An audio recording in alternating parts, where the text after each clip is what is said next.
Hello everybody and welcome to Time Traveler's Coin Exchange. Tonight we're going to have a bonus stream of the Coin Vault has opened. It'll be episode 68. It's amazing. Seems like 68 just flew by, but we've got a ton more of these to come. So for anyone who hasn't seen the show before, basically I used to do a lot of coin roll hunting, look through 5,000 count bags of unsearched wheat pennies. I would not say they're unsearched now after searching about 5,000 of them. But these are kind of the better coins I pulled out of bags of circulated coins and circulated rolls. And so some of them have errors, some of them are like AU to low MS. We're not seeing any extremely high grade ones yet. We've seen quite a few nicely toned ones. We're finding tons of errors.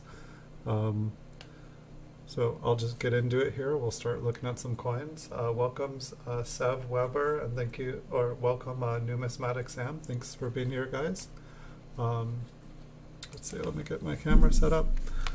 So where it's on, but it's not. All right, there we go. So the first one that I pulled out here, and I've zoomed in just because it seems like, you know, maybe I'm a little bit too close in. I mean, sometimes that's nice, but I can always zoom in when we see something. It's just it'll take me a long time. I found if I'm about like this, I can kind of pivot around on a circle in the little stand I'm using, and we can look at things a lot quicker. So if we see anything kind of interesting looking on any of the coins, we'll zoom in closer. I used to do it all at the end of this show, but it seems like this is a good way to do it. Most of these coins are pretty circulated. Usually I have a pretty good eye. If there's like something interesting going on with the mint mark, I can see it. If there's something that kind of looks like an error, we can zoom in a little bit closer and check that out. So how's everybody doing tonight? How are you guys doing? It is Tuesday. We're almost halfway through the week. I bought a lot of coins today. I really need to slow down a little bit. Pretty much have jumped into the nickels category, the dimes category, the quarter, half dollar, silver dollar. Have been just pretty much buying, starting to try to build up an inventory of basically everything instead of just specializing in pennies. I'm trying to learn. I'm gonna basically just open up the floodgates and start learning as much about everything as I can. So it's gonna be interesting.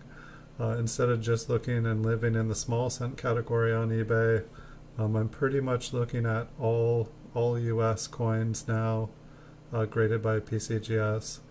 Which it's about I'm basically going to have to keep tabs on about 126,000 slabbed coins every day. And that's okay. I'm definitely up for the challenge. But it's definitely interesting, because I'm still new to it. It's taking, time to scroll through all the pages because I don't know, is this a good price? Is that a good price? And so I'm having to kind of do research on all these different coins. Picked up a bunch of bulk lots of PCGS graded coins today. I don't have a bunch of these coins, and so I figure if I just get a bunch of, the earlier dates in bulk, then I can just focus on some of, the more hard to get ones. And hopefully I'll have a nice full inventory here within a month or two. But it's definitely going to be interesting. I mean, I know pennies. I know how they sell. I know, what sells good, what doesn't sell good, what's a good price to buy at, what's not. Just because they're following the guide price doesn't mean, doesn't mean I'm going to be able to sell them later. So it'll be interesting. There's definitely going to be a learning curve. I'll definitely probably regret a few purchases, but hopefully I'll make enough good ones that I won't have to worry about that. But tonight I grabbed 2 rolls, because that's been what we've been doing on this show, is 2 rolls a night. gotta check out that little thing to the right of the wheat ear there. But I picked up 2 rolls, and then I figured the last couple nights I've been having fun, so I figure I grabbed a couple extra rolls so that if we decide to go longer, we can just keep going. You know, I don't think that's damage. I think it's like a planchette flaw. It's not really giving me, maybe if we zoom in a little bit more to the next focal level.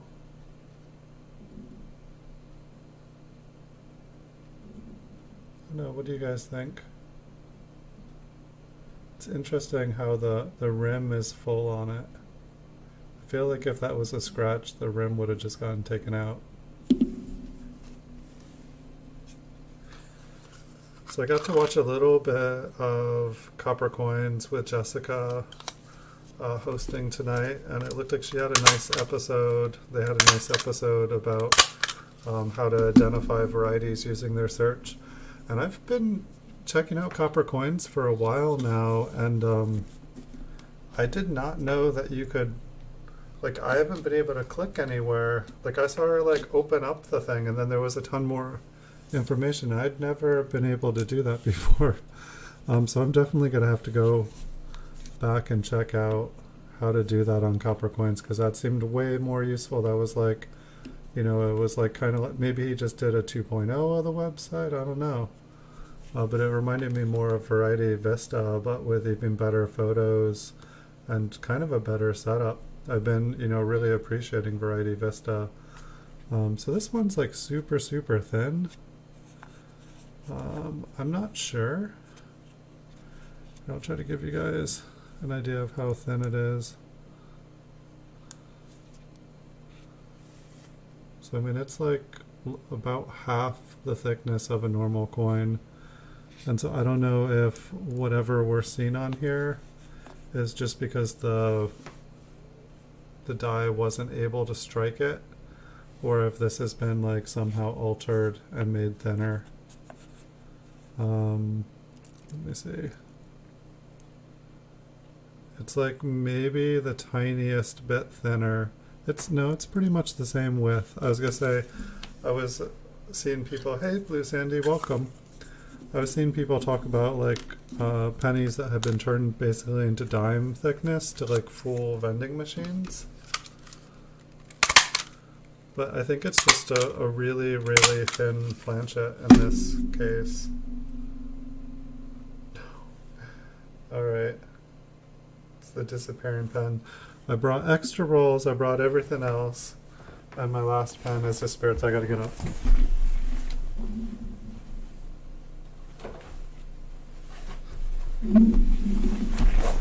Woohoo! You think you get everything. You think you have everything. Alright. So we've got a thin planchette.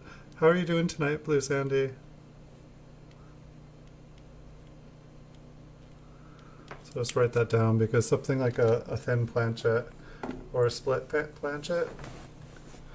Yeah, it was like half, I would say it was about half the width, maybe less than half the width. I got to see, yeah, I was just saying, I didn't get to see Chuck, but I got to see Jessica for a few. I just pretty much clicked on the show right before it was ending, so I went back and watched some of the beginning of it. And so I got to see Jessica using Copper Coins in a way I'd never seen before. I had never been able to open things up. Almost looks like there's like kind of like a lamination error. I don't know if that's just a scratch up at the top, but we'll check out the reverse. So I'm definitely gonna have to finish the video. I definitely appreciated what she was doing. Like, I got pretty much as far as she was showing, you know, when you have an RPM, to use the position of the mint mark, to you know, use that as a reference guide of how close the mint mark is to like the 9 or the 5. And so that seemed really helpful, because I'll be looking through, I'm like, it kind of looks like this one, kind of looks like this one.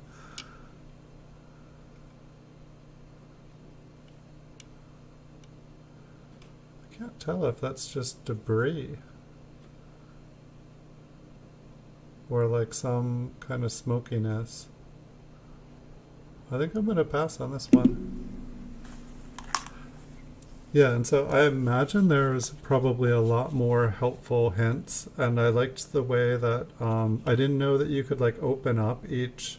I was like, I really like copper coins, you know, like I like everything about it, but I wish the pictures were a little bit bigger, and I wish you could see the rest of the coin. I think that was a big thing. Like, I wished I could see the rest of the coin so that I could like check for markers and stuff like that. Um, because it's like they would show you kind of like one of the best pieces, but I saw her open it up, and then there was a ton more information. So I'm gonna have to mess around with that and find out exactly what she was doing because I did not know you could do that. I want to check this one out. I don't see anything, but the way that the mint mark is like double. Yeah, it just looked a lot thicker on the bottom, on the southwest side, and that wasn't something I was really used to. I don't see anything though. She has a really good eye though. I mean, I'm sure Chuck does too. But I don't know, like the first RPM example that she was seeing, maybe the camera wasn't quite focused. But I was having trouble seeing the RPM. I feel like it wasn't until later that I could see like that small little split on the bottom. And I was thinking, oh, maybe there's like, maybe the way it's notched, like it almost looked like there was a notch on the inside of the D serif, like on the interior. And I was like, oh, I didn't know that that part could be doubled. I'm like, I haven't even been looking at that part. This one's kind of shiny on the reverse. Yeah, did well, I'm gonna have to go back, so you don't have to tell me if you have figured it out. I'd love to know how you open up that part. I'm imagining that something must be like a hyperlink or something must be a button that I just didn't realize. Because there was so much more information there than I knew.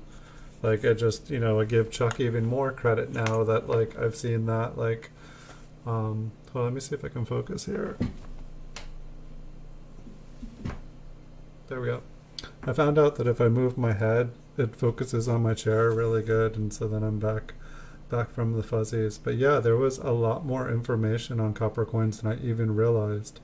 Sometimes it's not about the tool, but it's knowing how to use the tool. That's the important part.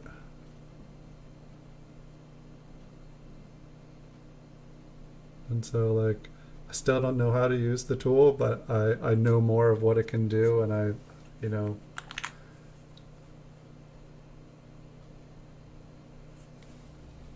someone knows me.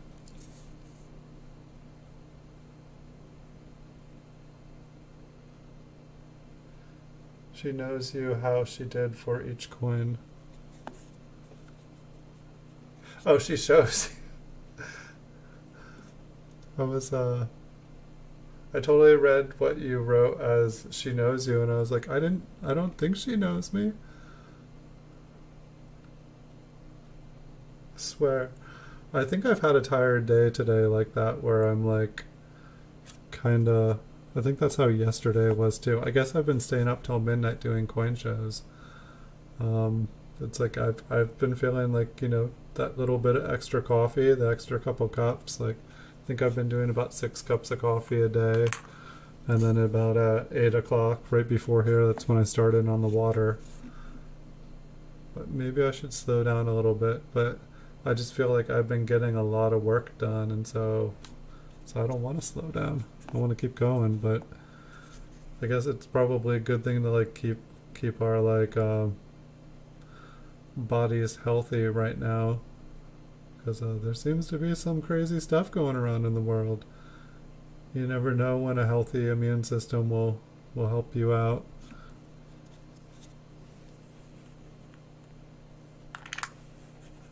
Nice. Yeah, I'm gonna have to. I mean, it looked like it was a couple hours, but it looked like it was a couple hours that would definitely, like, I commented on it. I was like, I've been looking for something like this. I'm gonna come back and watch this. Yeah, I definitely try. I try to get to every one of his shows. It seems like usually when he's doing his shows, it's like the time of the day where I'm able to work and make my videos for eBay. I mean, I've pretty much like given up on being super professional. I've been like, as long as there's not copyrighted material in the background, I've just been working. There's just nothing I can do if there's like screaming in the background. I'm just making my videos because otherwise I'm not going to be able to. I've had pretty good luck with my streams at night where I don't have a lot of craziness going on in the background. I had one night where like 3 things happened and I was like, wow. I've been doing it for a half a year and it had never happened. I'd had really, really good luck. A little bit better. Like this 1910 maybe looks gradable. Not like a killer grade.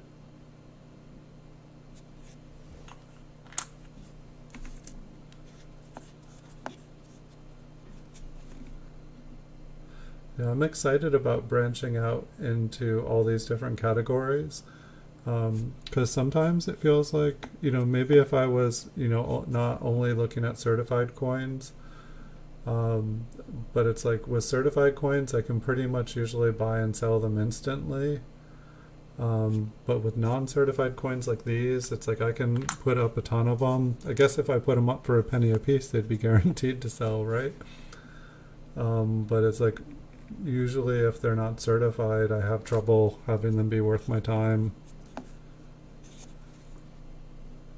It's like the time that I spend trying to sell them, I could have bought and sold something else. Which is probably why I still have these. But it's going to be fun because it's like now I'm going to have to make choices. It's like instead of buying something just because there's nothing else to buy to sell, I'll have choices between a ton of different coins. It's interesting. Like it looks like a lamination peel maybe. Like it looks like maybe it like peeled up and broke off. Like it almost looked like a gouge at first to me, but I just don't think what I'm seeing up there on the top part would have been a gouge. And I think his ear would have totally gotten taken off there. I'll put that one in a flip.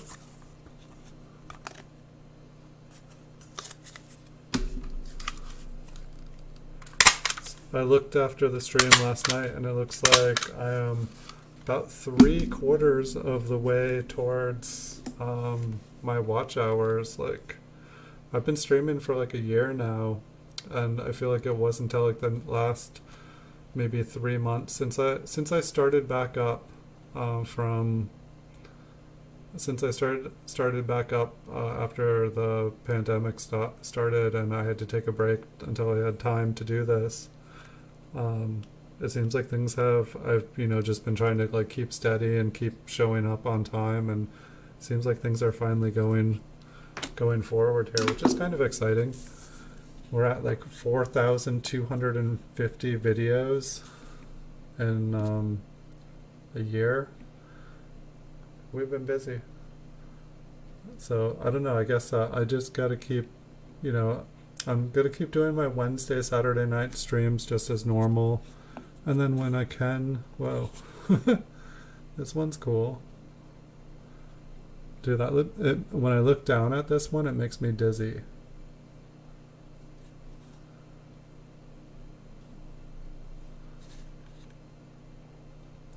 I'm not sure if I've ever seen one like this. It's like a prison penny. I know, it looks like it's got bars, or it's like, it looks really cool.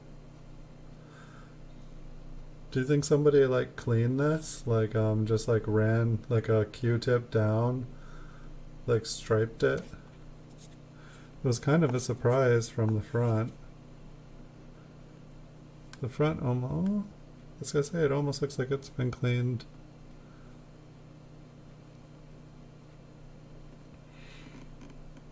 It's like the fields kind of look natural, and then Lincoln looks kind of too bright. for the amount. I kind of want to look at the mint mark on it.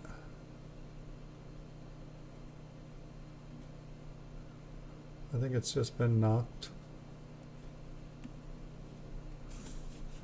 Because I don't really know what's going on with the reverse there. Let's check it out again.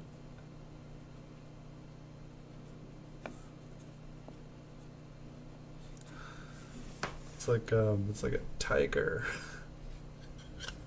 It's a grilled burger patty. Yeah, it's a grilled scent. Whatever it is, I'll put it in a. It's definitely unique. I mean, it's like, how many unique damaged pennies are there? I don't even know what to write on that one. And grilled cheese. Grilled cheese, please. Alright, so I see cleaned. I see damaged. Yeah. Oh, that reminds me of that coin I dropped on the floor during the show the other night. I never went and found it afterwards. Maybe I can do that tonight. Kind of like the rim looks a little bit doubled. That's the only thing I can think of, any reason.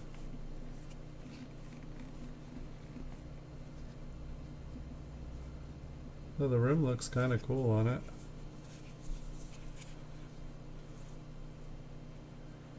It's almost like maybe it's a little bit beveled, but it almost looks like there's two different layers there. Hey Sav, welcome back.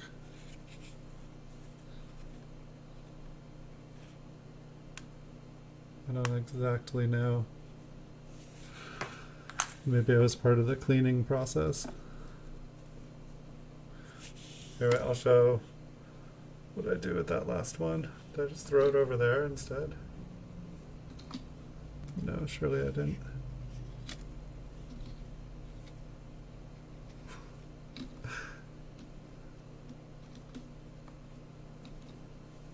Got it back there. Yeah, so we just had this one, Sam. I have no idea. Sorry about the lights. But it's just kind of like striped. My best guess is that somebody like ran streaks down it and cleaned it, and so like the darker color is the original. Like if you look at the wheat ears, I think like you see how the wheat ears all of a sudden become lighter on the stripe on the left, and then the wheat ear becomes like lighter, like they tried to stripe down from the M. I want to say that someone was getting playful with their cleaning Q-tip or something like that. They were getting a little artistic,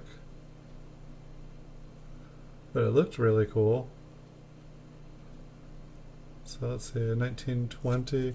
This could just be, you know, no, there's a little lamination error in it on the right side, kind of all surrounding the wheat ear here. It looks like it comes down through the bottom, goes all the way up through the top.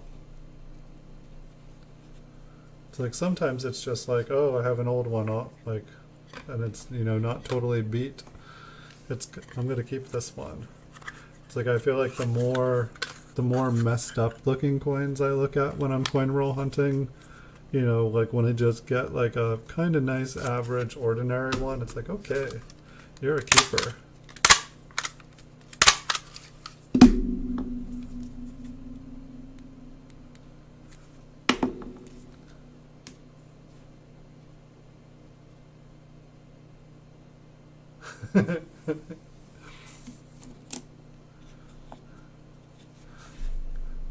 Yeah, I don't think they have wheat in them. So what do you think? Who thinks this will be a 1909? Who thinks it'll be a VDB? I'm going to go for a VDB. I don't think we've seen a VDB on the coin vault has opened yet, so I want to go VDB. Oh yeah, we got a VDB.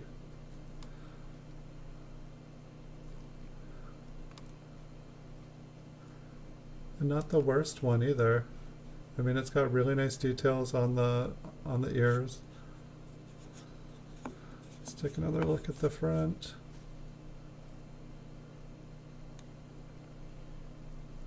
Oh, it's a little bit of grime in Liberty there. I'd say that's a gradable coin though. I mean, usually when I'm buying like a VDB these days, it's got to be pretty much mint state. I'd maybe buy an AU58 for like $10 or something, just because every single AU58 I've ever bought has sold, like of any date of wheat penny. It's crazy. I was like making categories and playlists, and I was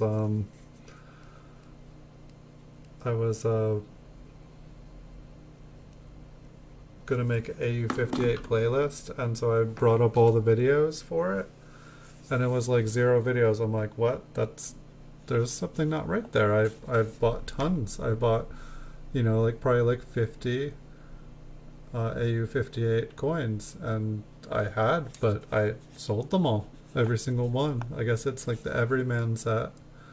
They were in high demand. I'm wondering if I thought that this was a planchet flaw. I think that it's just kind of dirty. I mean, it kind of looks like it settles it down into there, but I don't know. Like, I feel like sometimes I've seen like this, something like this that looks like a wheat ear kind of sticking up. That looks like it goes down. I'll take another look at the front here. It's got a little bit of a kind of a beveled edge here. Looks like the coin is like kind of like wandering over to the rim there, but I think I'm going to pass on that one. VDBs are definitely worth collecting. I mean, I want to say they're worth like $2 a piece. Like that one, my guess it was probably worth about $5. I'm not like pretty much a 1909p goes for like $1. I'd say a really worn 1909 VDB would probably be about $2.50. And one with some nice detail on it would probably be $5. And by the time you start to get a little bit of luster, it's probably about $10. Hey, Bigfoot Silver Hide and Seeker, welcome. It's going pretty good. We just saw our first 1909 VDB for the show. Which hopefully I have a roll of like AU low MS kind of toned 1909 VDB somewhere in the vault, but I haven't seen it in like probably over 10 years. I know I didn't sell it when I sold my roll collection, so hopefully we'll run into that. We ran into a nice roll of toned, more than a roll of toned coins last night. We'll see how we do tonight. It seems like, I don't know how many of the coins were kind of toned before and how many I've just kind of toned while like sitting in storage. I think that is just damage. How are you doing, Bigfoot? Bigfoot Silver Hide and Seeker. How are you doing tonight? I think this one's just roughed up. I just wanted to check out the mint mark. I think it just had a little bit of fill.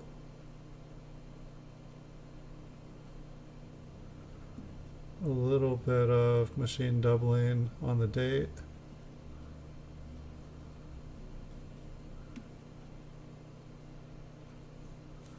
Nothing to see here. We'll keep on moving. So I grabbed a few rolls for tonight, and then I thought I would just grab extra couple rolls just in case. Looks like we have a Liberty. It's a little bit more to the right than I normally see. Normally it's just kind of smack in the middle. It's like the I is almost just like right up against the E. There's almost a little dot to make it a lowercase I if it had just rolled over a little bit. So we'll put this one in a flip and label it up so that I just want to get like all my Liberty errors in one place, all my lamination errors in one place. And what's going to be different if all my die chips, but then it's like I have Liberty errors that have lamination errors on the reverse and die chips on the reverse, and it's like, which pile does this go into? Does this go into the like doubled error pile? Does it go into the triple error pile? Which one does it do?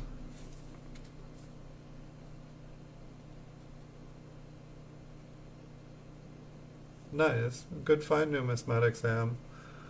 Like, that's what I've really been enjoying. It's like once I find one error on a coin, I'm like, you know, all right, can we find another one on here?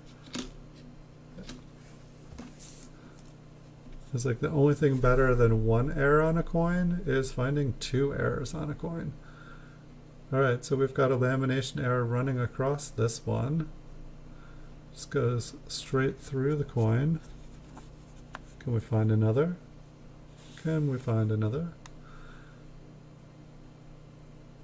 Is that a little lamination error running on the top, or is it might just be a scratch? Usually the lamination doesn't go all the way through. It does kind of look like whatever that is goes right through the E, but doesn't take out the E.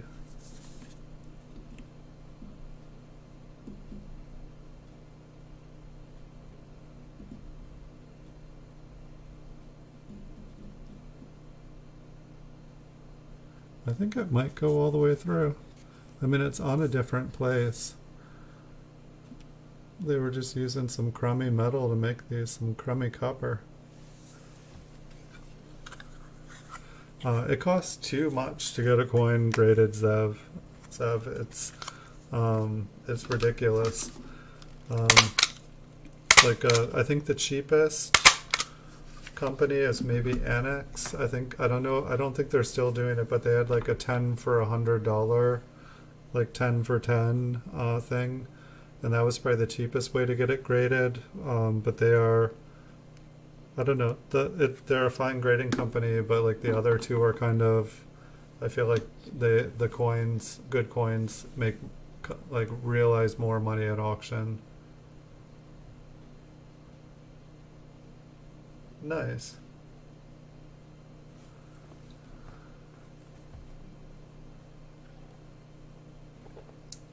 Could the cuds on both sides be creating the effect that look like a cud? I feel like when I have a large raised space on one side of the coin, it'll cause like sometimes parts of the coin to disappear on the other side. But like PCGS, it's like between like $20 and $40, I would say, to have a coin graded by them. It's pretty expensive. If you get 100 coins graded, you can, I think it's $12 a coin if you get 100 of them done. So it's like $120, or I'm sorry, it's like $12 plus tax plus shipping. So it's like for 100 coins, it's probably like almost $1,400 is my guess. It's not cheap, and so then all the coins, you know, so $1,400 plus whatever you spent on the coins to have them to grade, and so then you have to basically clear $1,400, and if you're selling them, you know, online, it's, you know, then you're going to have to be selling them pretty much for $20 a piece. Just to break even. Yes, they do accept error coins, but you also have to pay them additional money to get the coin attributed. So it's like, and I think that, I can't remember the attribution. I want to say it's like another $10 to like specify an attribution. To me, it seems like if you're having a coin graded and authenticated, that should just be assumed. It should be if you're having 5 professionals look at your coin, they should be able to tell you anything and everything that is with your coin. If there is like, you know, an error on the coin, I think it should just be thrown in there automatically. But apparently that's not how things work. Um, it's like you would think that by the time you're spending all that money, $18 on top, yeah. And so pretty much you only, I mean, the whole thing is basically you don't want to send in a coin. I feel like some people say like you don't want to send it in unless the coin is worth like $200, $250. Um, it's it's like really, for me, like I sell a lot of coins, and so if I send in coins, I'm going to send in 20. I'm going to do a bulk submission. I'm going to do 5 different dates and mints and mints and years, and I'm just going to have an inventory of those 5 coins. And then the next month when I'm going to start doing this soon. But basically every month just send in 5 more coins, 5 more different coins, so that by the end of the year I have 60 different coins in inventory, all the time. And then hopefully, I'm able to start doing in 200 coins, 300 coins a month. My goal is to get up to basically to buying and selling and grading 1,000 coins a month. It just from the numbers that I look at, it would be a good place to be at. And we'll see. I mean, I have pretty much enough raw coins that I've been buying, kind of saving to get graded, that I'll probably be able to not have to even buy coins to get graded for a couple of years.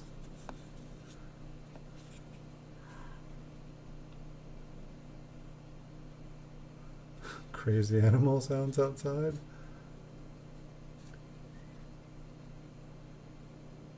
This one's got some nice luster on it. It is brown. It's got some interesting, almost looks kind of like a woody on the front. I think it's a fox out there. Fox's neck. It's got a die crack down on the bottom of the coat there.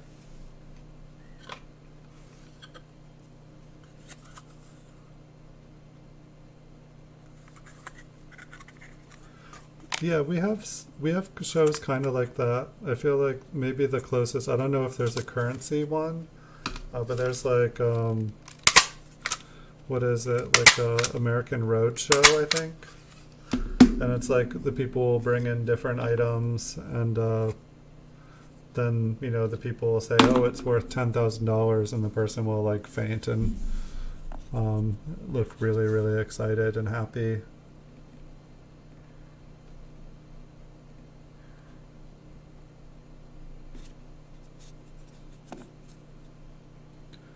Yeah, there's definitely some animals doing some crazy things outside tonight. If you guys hear strange sounds, that's what it is. Oh yeah, they have a Pawn Stars kind of thing too.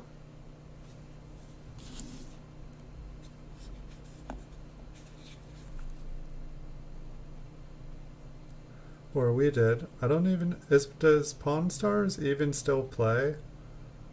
I feel like I haven't seen any. I feel like everything I see about the show is old these days. I felt like it was kind of entertaining. We had like a show like Pickers. We had a show like Storage Wars and Auction Wars. Gosh, those ones got me into trouble. Um, like I started going to auctions and like winning auctions, hoping that I'd find a bunch of coins and stuff. And I ended up like filling up a bedroom, like a spare bedroom, like full of stuff. Um, and then I watched Hoarders. Oh, thank goodness for Hoarders. Hoarders set me straight. Like I was like, okay, I can collect things, but even with my wheat pennies and stuff, it's like, okay, like quality versus quantity. Like you can have 1,000,000 wheat pennies. Cool, that's cool, but what's the plan with selling these all? Like, are you gonna sell all those? What's the plan here? You just want them? You just gonna fill a swimming pool with them?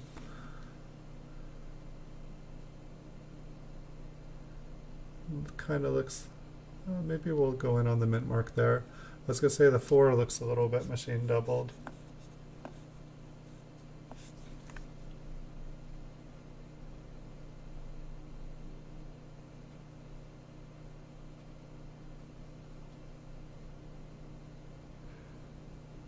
So you don't have to specify.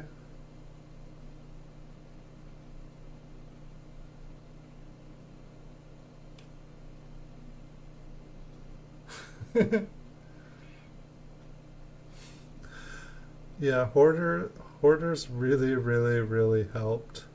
You know, by the time I saw like episodes where they were just like shoveling cats, like or dead cats, I was like, whoa. That's like, oh yeah, I always wondered where my kitty went. Like, are you kidding? It's just sad.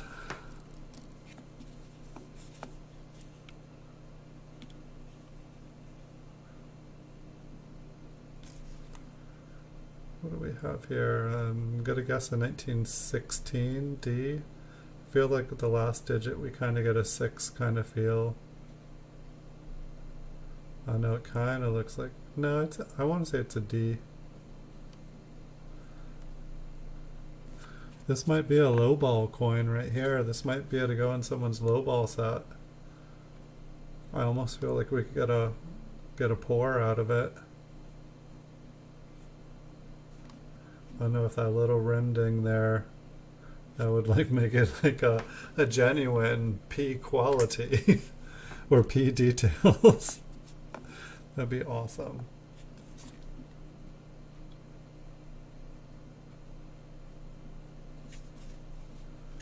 Yeah, that is really awesome that like if you try to get it attributed and you don't have the right one, that they'll actually correct it. I hear too that they don't recognize all air varieties either. So like that seems like it makes it even more complicated where you find an error. But then there are those 3 little marks again. I see these like little teeth, and I don't know what they are. I feel like there's something in the world. Like I've seen this same kind of pattern. It's like 1 bigger triangle and like 2 little ones. Maybe it's like the edges of a quarter or a $50 or something.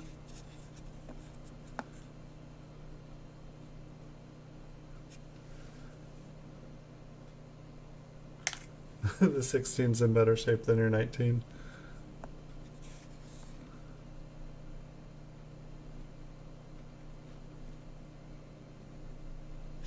Yeah, I definitely have some lowball coins. Like low balls are kind of fun.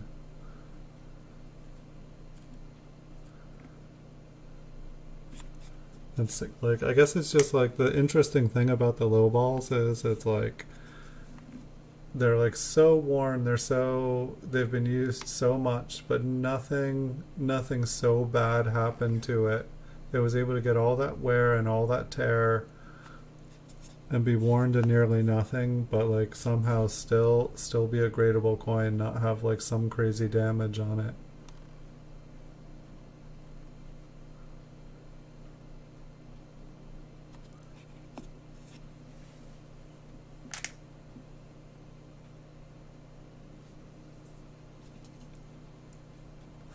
Yeah, I've gone to the population reports and like cruised through them a million times. I've never checked out the population reports of different errors.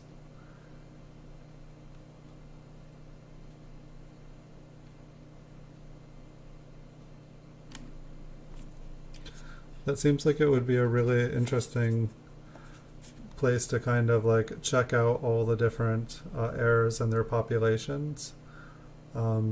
It seems like, you know, if you kind of like focused on searching for the ones with the lowest amounts, that it could be beneficial.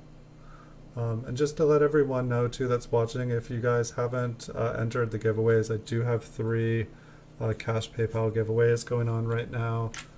I'm gonna add some more probably tomorrow, but they use the gleam.io website, which is like a giveaway site. But they choose the winner, so all you have to do is like visit YouTube and Instagram and Facebook pages to get entries. And so basically just coming right back here would get you an entry into it. But just trying to figure out a like kind of like a fair, safe way where people don't have to give their information for people to be able to enter a giveaway, because you guys have all been awesome. And if you guys like these giveaways, let me know. I'm still looking for input. You guys said the scavenger hunts I was putting together were too hard. So that was the other thing. I was trying to do something just quick and easy. And so if you guys like these giveaways, let me know, because I'll do more of them. I'll increase the prizes and I'll do them more often. And I think eventually have each giveaway have multiple prizes on top of being larger. But hopefully you guys find them fun. Otherwise, we'll figure out a different way to do it. At some point, I might be able to start doing live giveaways on the shows as well. But usually it's pretty quiet here, just a couple people. We've been kind of growing slowly.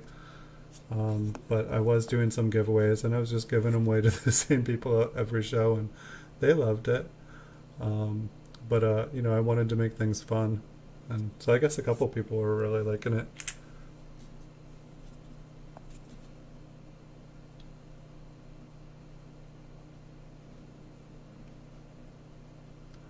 And so I have 3 more rolls, and for people also that are new, basically all these coins are ones that I like pulled out of circulation and pulled out of like 5,000 count bags and solid date rolls.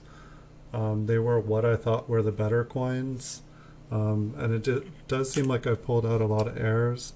I've also pulled out a lot of cleaned and damaged coins, just not knowing what they were. So you know, some of these rolls will just be finding like non-stop errors. Some of them they'll just be like kind of like better than average or better dates. Like last night seemed like most of the coins like were kind of toned and kind of really pretty. What was that, Bigfoot? I missed it. I just see message retracted.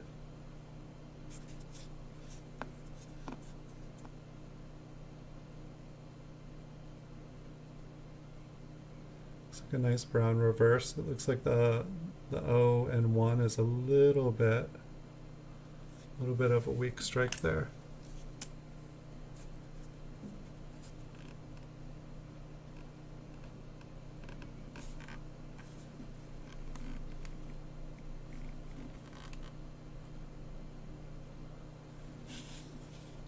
I think that is just a scratch. It looks like it may be gouged. For some reason, it kind of looks... I know, let's look at it up close.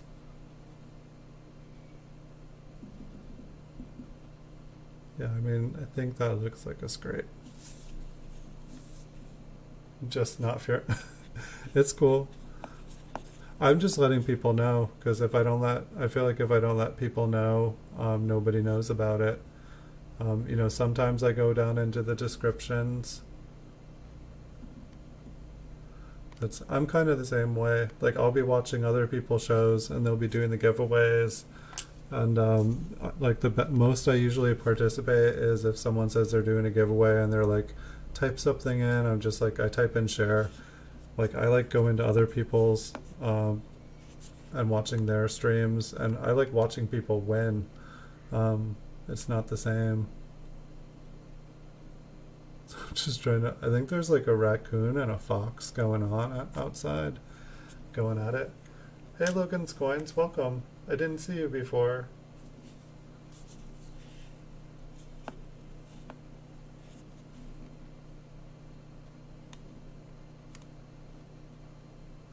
Alright, well that was the first roll. We kind of cruised through this one. So I've got 3 more rolls. I can give you guys choice. I don't think. So we've got this one. It looks like it was a 1952S. And then we've got this one. And I think it has a K and an E. And whatever marker I used here, it looks like it didn't age well. And so the K should stand for keep, and then the E. And then we have this one, which I pulled this one off before, and it looks like it was a 1920D. And this top is falling apart. It's like I tried to put it back on it once, so I don't know. I kind of think I want to go for the 20D roll. I don't think it's going to be a 20D, but this thing is falling apart. This roll is dead. I'm funny. I'm like, which one you guys want to see? And then I'm like, I want to see this one. All right. Whoop. Let's get the first one out of my lap. And let's not put it back with the other ones. Okay, first coin. Obviously this one wasn't done. So this one looks like it's got some machine doubling on it. I don't know, it's like I can see the coat, and I don't know, is this like, when coins are like this, is this like a re-engraved coin? Where you have like kind of like the trench? I feel like I read something about it, and so then it probably, the mint mark is probably doubled here because there's like doubling everywhere else, I think.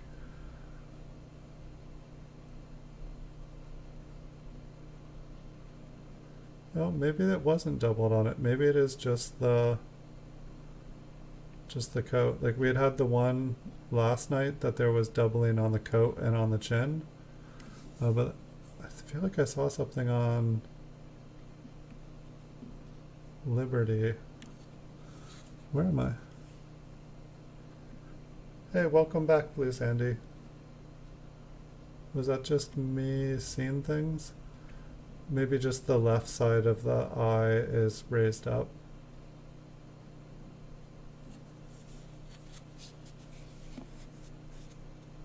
Yes. I think the 20D needs a re-roll. But that looks like it was an old roll. I mean, I feel like it's an older type of roll as well. I mean, I don't know how long the plastic tubes have been around.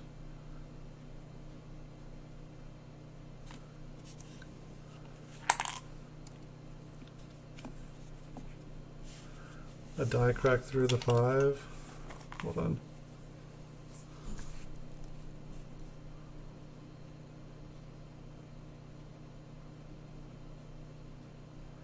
I see like a faint scratch.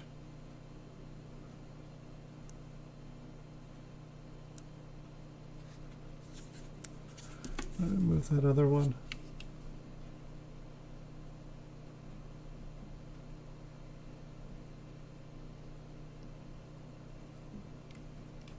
I don't think so.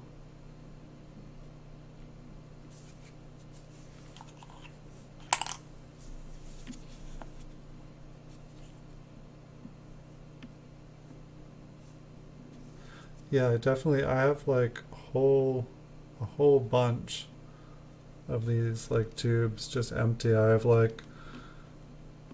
was like looking through boxes the other day, and I have like an entire like plastic like kind of tote bin like filled with bank bags, and then one looked like it was like absolutely filled, and I was like, what's going on with that bank bag? Why does it look filled?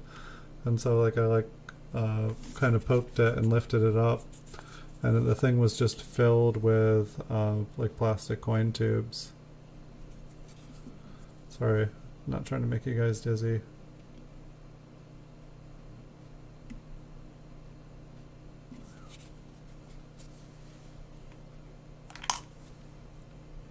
Hey, that would be cool. Thank you for inviting me, Far North Coins.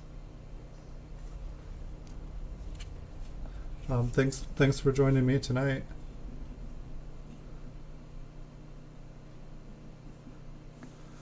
Yeah, I think I might be able to on Friday. I don't think I'm going to be doing a stream myself. I might be.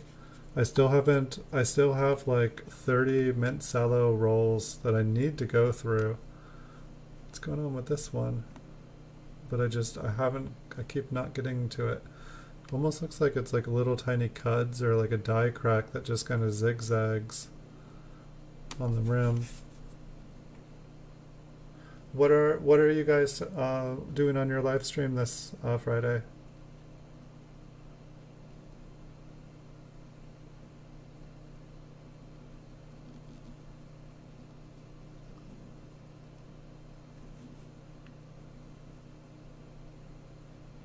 And what time's your stream?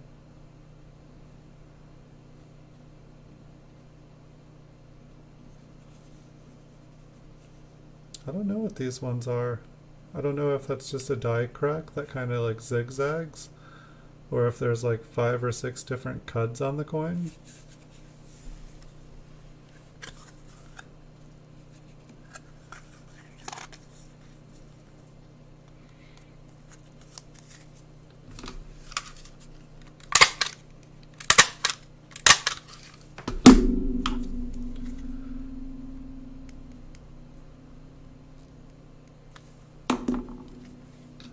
I will have to find something that looks like that.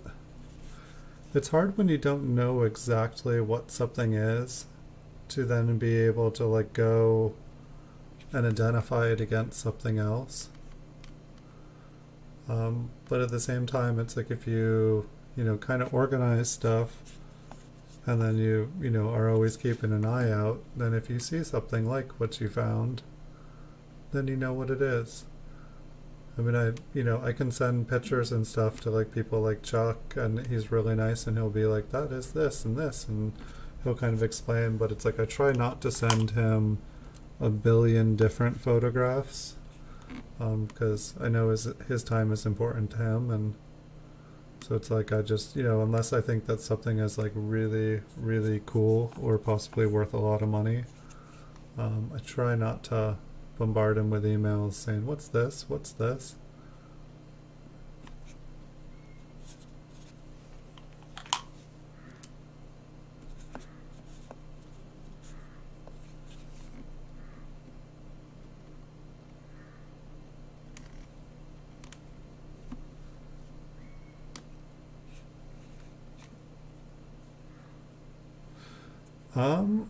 I guess the other coins for the most part are just going back in the vault for right now. Um, I guess one thing that I was planning on doing, because I don't know, like some of these I know that there are coins that I don't know what they are, and they just kind of end up going back. Some of them I just don't know how I'm going to sell them. What I think my idea for what I'm going to do with all of them in the future is that pretty much trying to think of the simplest way to say it. Pretty much, I think that I'm going to start like the coin vault has opened. I think pretty much I'm going to start doing like a show like this, and I will basically go through all the coins, show the front and backs of them. Like everyone will get to see what's in the roll. And then at the end of the episode, I'm just going to post the roll on eBay for like 99 cents free shipping. And basically anyone who's been watching the video will be able to bid on them. And if, and then I will post, I'll embed the video on eBay. And anybody on eBay that wants to bid on the roll, they can bid on the roll. But I figured I would try to build things up a little bit before I start doing that, because I know if you put things up on eBay for 99 cents like a roll, you're basically going to be paying to ship it to someone. But some of the rolls have some really nice coins in them.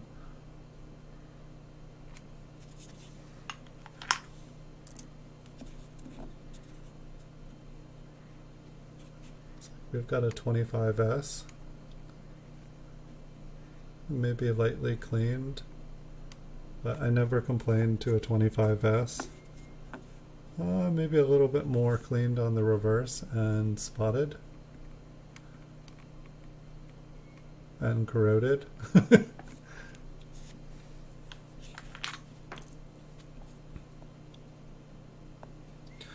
And I mean, basically the same thing is going to happen with all the coins that I flip too. Just most of the ones, it's like if I don't flip them, there's no way. Like it's like I could start a roll and have all the coins in that roll um, be like a lamination error or something like that.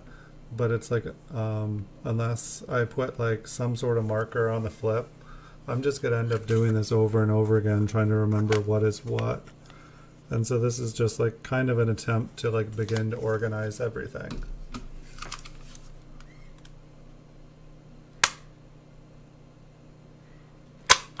There's like wildlife wars going on outside. It's just getting louder and louder. Pretty soon you guys are gonna be like, what's going on there?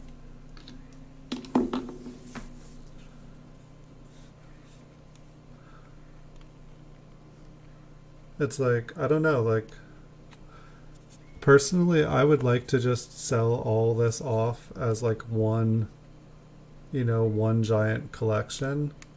Like I would just, like basically like do like 10 cents for every single coin and just basically like roll everything up and, let somebody, if somebody wants to go through it all and like pull out all the gems. At the same time, I don't want to lowball myself. I know that some, like I'd say about half of the coins probably just belong in like an unsearched bag of wheat pennies or like, just sold as bulk. I feel like half of them are like, cleaned, and then like a bunch of them are just dirty. But there are a lot of really cool ones in it. So it's kind of tough. I mean, like, it would definitely be easier to just, sell them all off at once. Um, you know, I don't know. Some of them are really pretty. I've definitely been running into a lot more coins that are kind of just pretty and toned.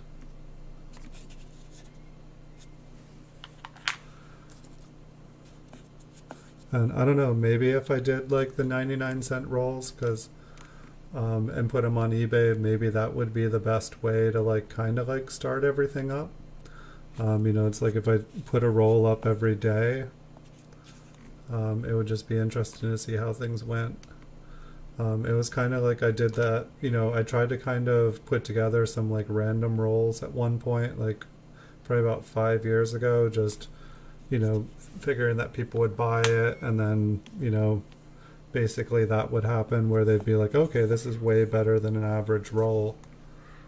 And, but it didn't seem to happen. Like the boxes that I have, like these, it's like, like I put up like a thing where it was like, 3 random boxes like this full of flipped coins for like $20. And they pretty much just sat on eBay. Nobody ever took a bite on them. And so I eventually took them down. But, nobody knew what was in the boxes, and eBay only lets you take like 12 photos, so it's kind of hard to show people. But nowadays, I can make a video and I can, embed the video into my eBay listing. It's really easy to do. I should probably do like a short video showing everyone that doesn't know how to like add a video to their eBay listing, because since I started adding videos to my eBay listings, like my sales have gone up like 300-400%. And the flip side of it, by making videos for my eBay listings, I started to, do YouTube and stuff. Before I started streaming, I probably had already made about 2,500 coin videos. And then I was like, yeah, I'll start streaming on the New Year's. And so I've only been streaming since January 1st. And then I took like 7 weeks off when the pandemic hit, because life was just too crazy here. And there was just copyrighted material in the place where I film all the time. And I would have just gotten banned from YouTube.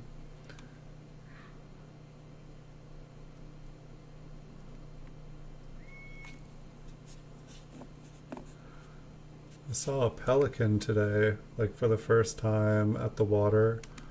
At least I've seen pelicans in California, but I had never seen one up here. And it was just like flying over the ocean and then just like dive bombing. It was pretty cool to watch. Like it was really, really huge. It's like I used to watch them a lot in Eureka. I actually lived on a place called Pelican Lane, and I did not know why they called it Pelican Lane. Just, I thought it was a street name. But right before I moved out, all of a sudden, like my entire backyard, like it was right on the bay. Like we had I think it was like 2008. There was like a giant storm, and like I had seaweed on my back doorstep. That's how close to the water I was. But like, yeah, I had my whole backyard just full of pelicans, which is really cool.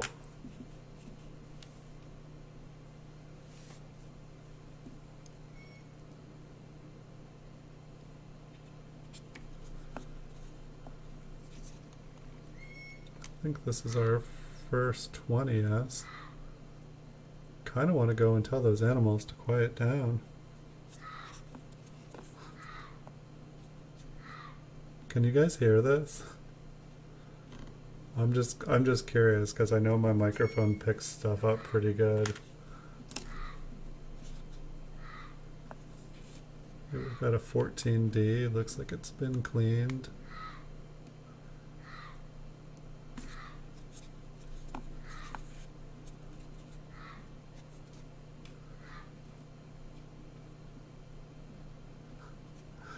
Yeah, hold on one second.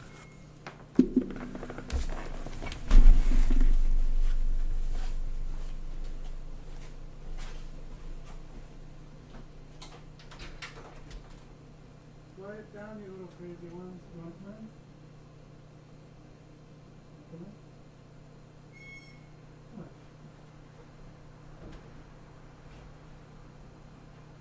No, what you out there on that?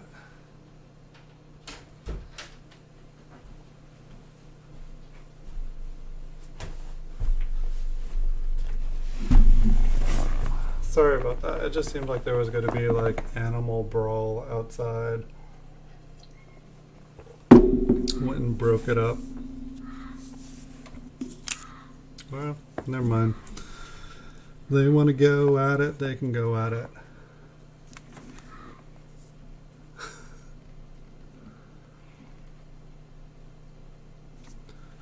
Pretty crazy. I think it sounds like there's like 3-4 different animals out there.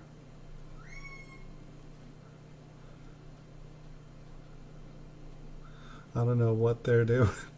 Like the garden, the cherry trees and everything, all the fruit's pretty much done.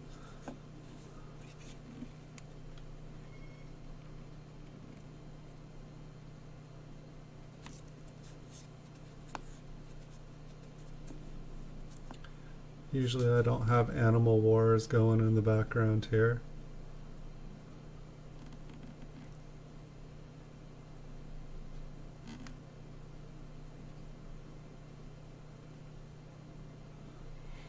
Yeah, I don't know, like, it almost seems like I could, like, maybe just, like, keep every single flipped coin, every single roll, every single coin that I've ever done on the coin vault has opened, and then just, like, put it into one huge, like, selling the coin vault. You want it. Here it is, every single coin from every single show.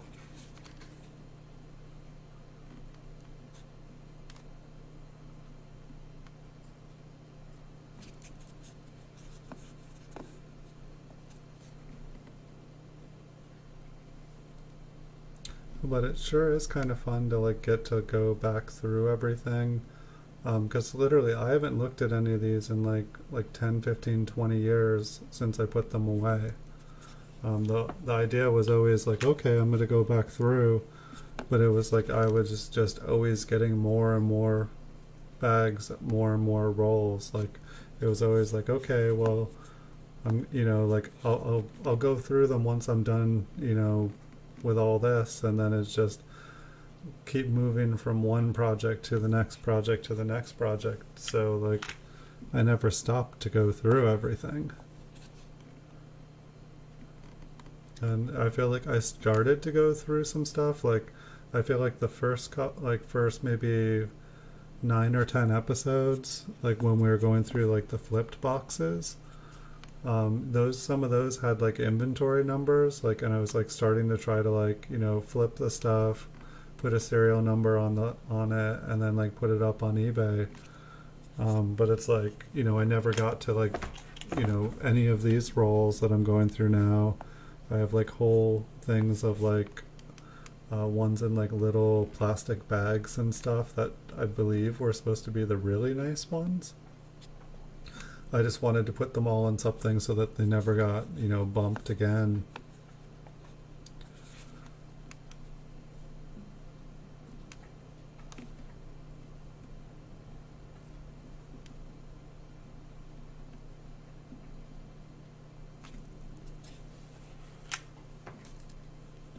Seems like there's a good mix in this roll of dates.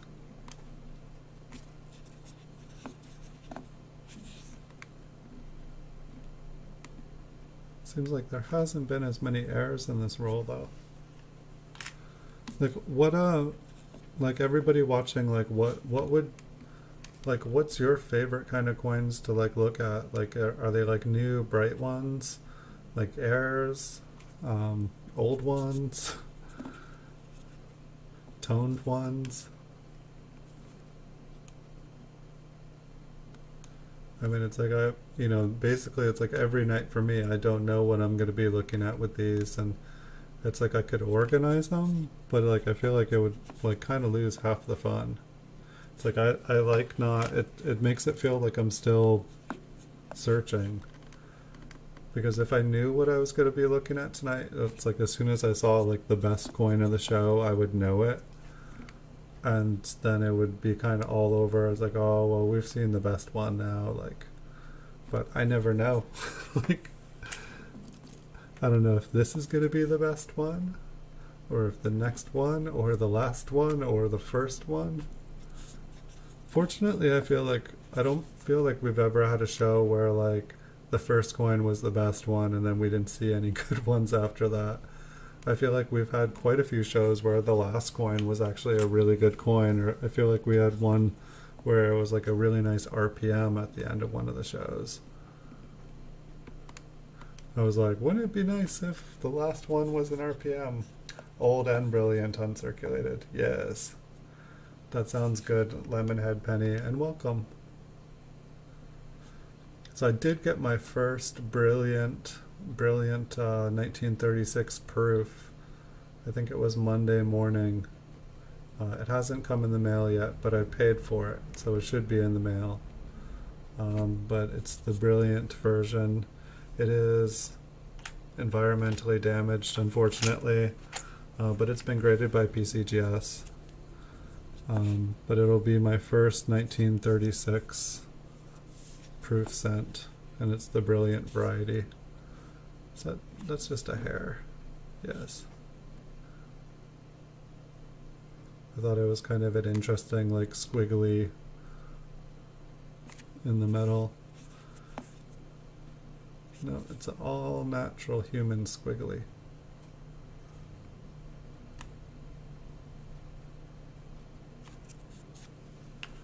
Alright, let's go for some old and brilliant.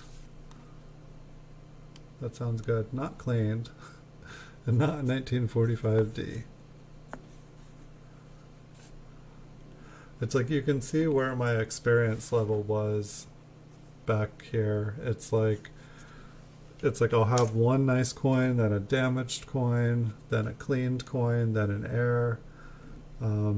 Like some things just weren't quite computing, and it was just, but I was moving too fast to learn. I was just, alright, I'll just keep looking, I'll just keep looking, I'll buy 10 more bags. Alright, I just bought 100 more bags on eBay. Like, I'm going to go through every single 5,000 count bag on eBay. Probably the last place I should have been looking, but it was really the only option, and any place that wasn't eBay I couldn't see. Hey Siren Silver Stash, welcome.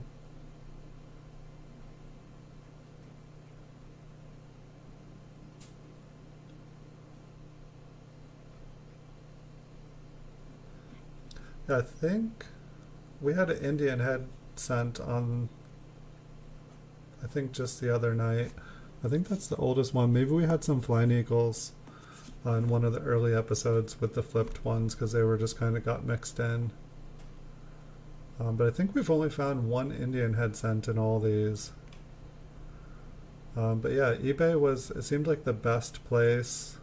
It seemed like the only place. Like, I was always trying to find different websites where I could buy stuff. And like, I would buy, 5,000 count bags and I'd buy rolls.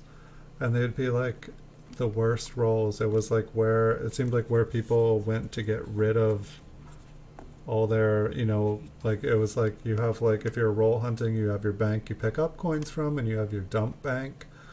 And I feel like people would use like these websites as their dump to like dump off their like bad coins. And so I'd be all excited that I found a new place where I could buy from. I guess maybe like shows and stuff would probably be the best because then you could kind of see them. You could build up a reputation with different coin dealers. I just didn't have, like, when I first started coin collecting, there was a store like near where I lived, but they've long since closed.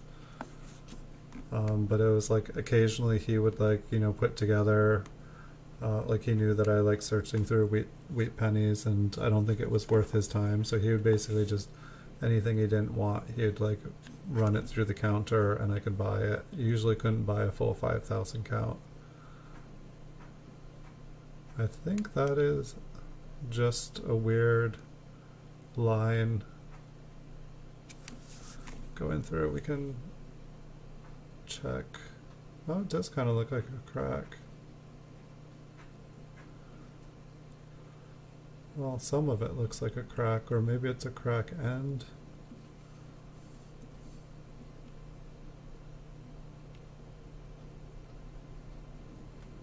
Yeah, okay.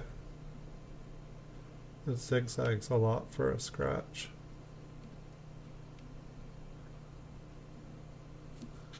Keep running into the edge of my platform here.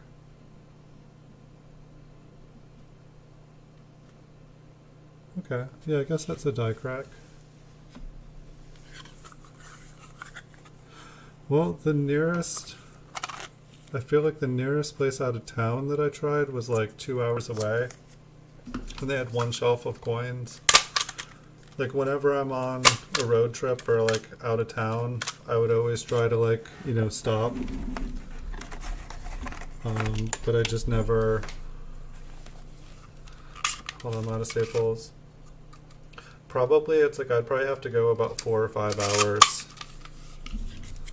And I guess eBay is my crutch. But yeah, I really should.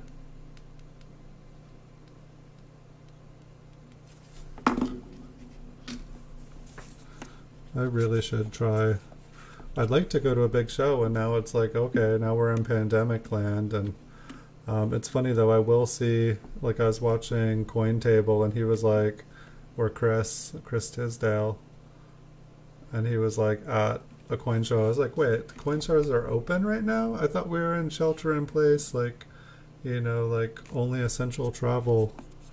And then I like look in the background, I'm like, oh yeah, I see a couple people with masks on. Okay, yeah, that is now. I mean, unless people always wore masks at coin shows, but I don't think they did. But it's like, yeah, it's like right when I'm actually feeling like I'm wanting to go and see how the rest of the world looks for coins. I mean, basically, it's like the coin shop that I went to. Maybe it's the same with all, but like when I'd go in there, there'd be usually someone getting arrested there. Someone would either be trying to sell something stolen or trying to steal something from the store. Pretty much like the guy that worked there, he had his hand on his gun like the entire time, just like he had been through so much stuff. It's like, for me, it's like I kind of almost wanted to open up a coin store when he was gone, but it just seemed like why risk death every day for a hobby when you can just do it online. I guess online can have the same perils and dangers and stuff, but It just seemed like, why have a store and like invite death in every day? Like, there's enough death already.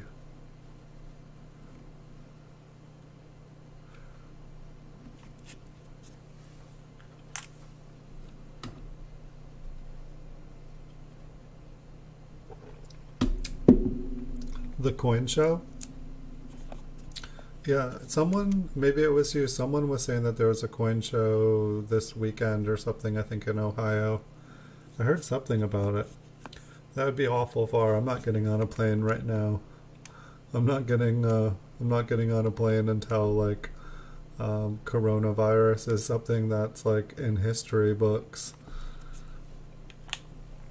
It just seems like a bad idea. I don't know, just the more that I hear that like they're finding out about it, it seems like a bunch of the mild cases that seemed mild, they just caused a bunch of damage, and people are just beginning to find out that their body's all screwed up now. And that doesn't sound very fun to me. Not at all. I'll let them figure out some more stuff. I'll just keep my head down, keep working hard. I've got eBay categories of like nickels, dimes, quarters, half dollars, silver dollars, world coins. I have like all these categories to explore now that I'm expanding from pennies. Like pretty much, I think I bought about 100 non-small cent coins today, graded by PCGS. So it's going to be interesting. I'm definitely going to make some mistakes buying coins that I really have nothing.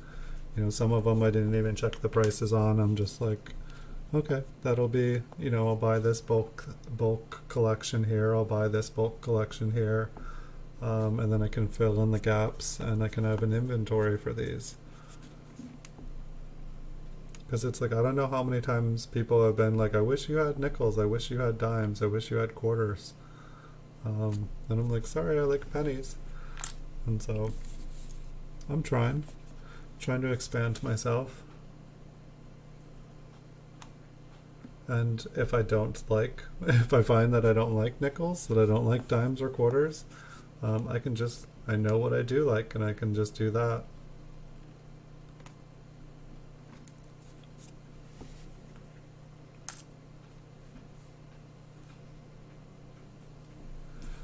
That would be cool if, that'd be a cool service, if somebody made themselves available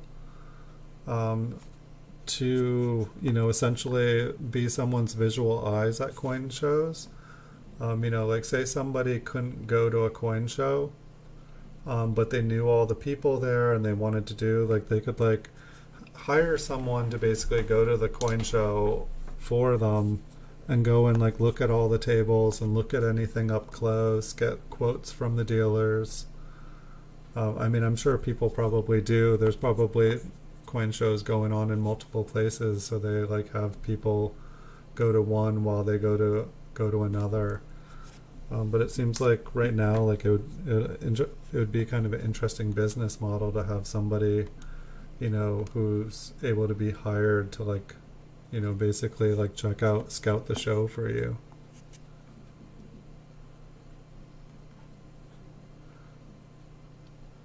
I wonder if that'll actually be a thing in a bunch of different industries. Alright, well that was the 20D roll here. I will have to find this one. I'm sure I'd have just a cap. The bottom of this thing is solid. I think I'm going to go with the K and E roll. Because I'm hoping, usually they have a bunch of errors in them because the E on them stands for air. Or at least it was meant to. Sometimes these get reused, but we'll see.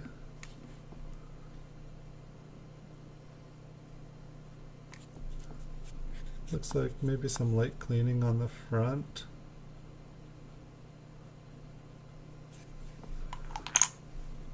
It's like one thing I don't know yet either is like, like when you see coins that have been cleaned, how often do you guys think it is that somebody's trying to clean the coin to make it look better? And how many times do you think it's just, it ended up in a washing machine, or, like a bank was cleaning the coins, or like just just the coins were clean for not a reason to do anything with their appearance.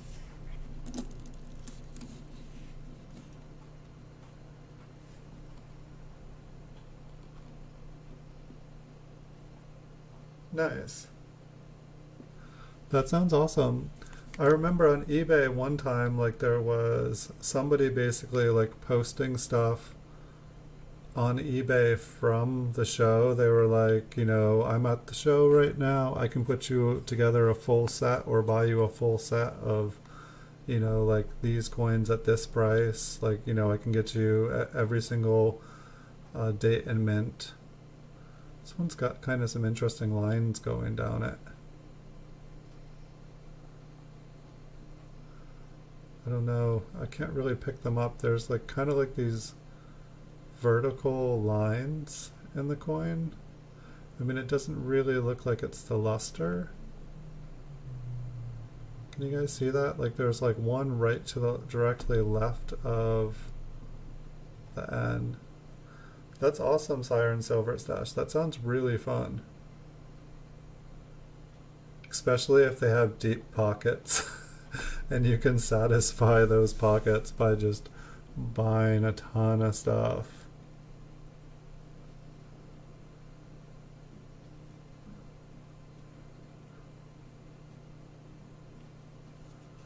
I don't know. I don't usually see.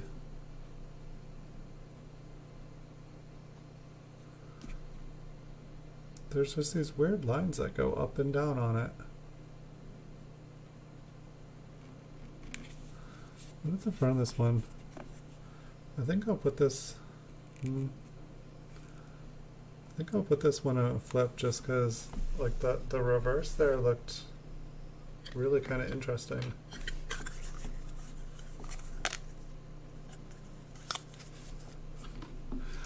It's like I imagine, like too, if someone was like the right kind of person, just like super charismatic and super chatty and knowledgeable.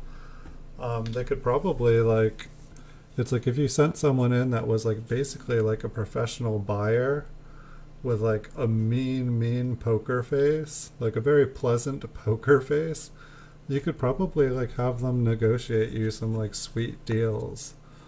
Like I feel like depending on who the person is, I mean some dealers, they might just have a price and it's the same thing for everybody. But I feel like, you know, when I used to do baseball cards and stuff, I feel like when I'd walk into a baseball card shop, like they would mark you. They'd be like, yes, I can unload all this, or I can get full price for this. I don't know, as far as selling stuff, I far prefer like in person. Like I would like, you know, say, oh, this is messed up about whatever I was selling.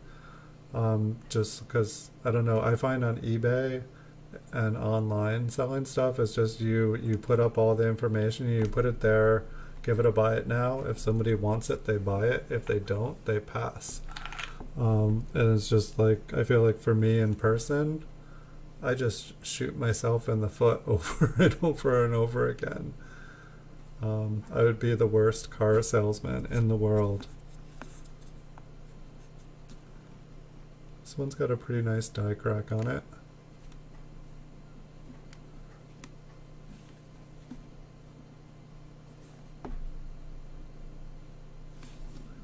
It almost looks like the chunk of the die is just like wanting to fall off there.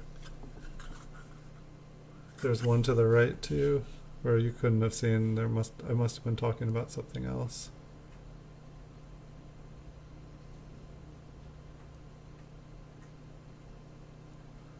Were you talking about this coin?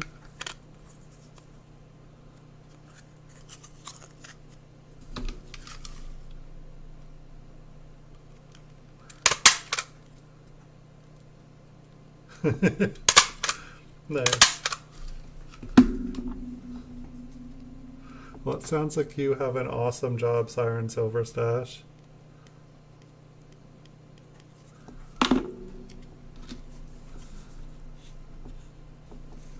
That sounds like a lot of fun.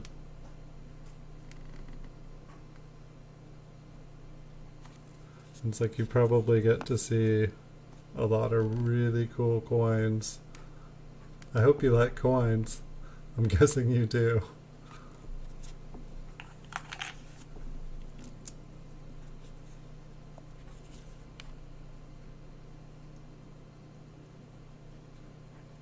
Yeah, I feel like it would be really cool to, I mean, I guess maybe Instagram is kind of like that. I feel like on Instagram, everybody kind of posts like, you know, the cool coin that they have or like a picture of like something really kind of fancy. Um, but it's like, I feel like the couple times I did go into coin stores and got talking, people would be like, you know, oh, you got to check out this coin, you got to check out this coin. And they would just kind of like, you know, it's like you start telling stories and people want to show you something better and better and better.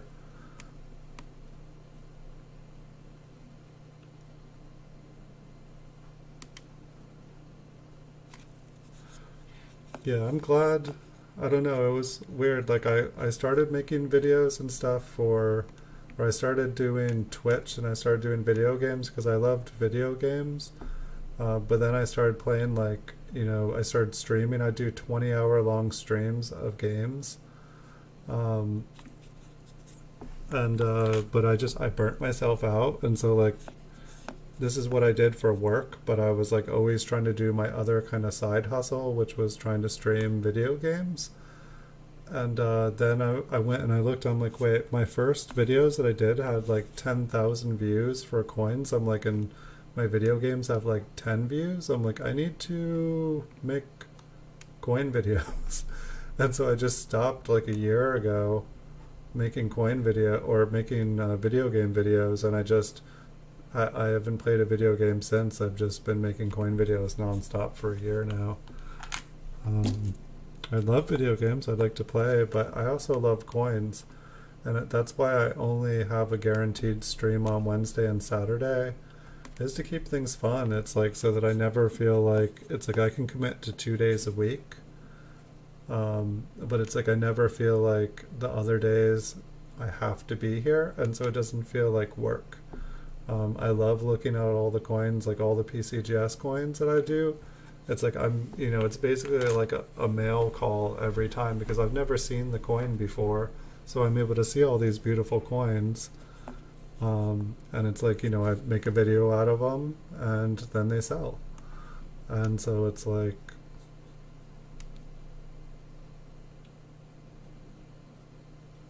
nice. Yeah, I definitely I like buying coins and knowing like kind of what their price guide value is. And like, you know, it's like the times when you actually can't believe you actually got that coin for that price. Like I felt bad about it actually. I mean, everything worked out okay, but I bought a 1940S, 1940S MS67 for $35 graded by PCGS. I think the price guide is 150 like last week.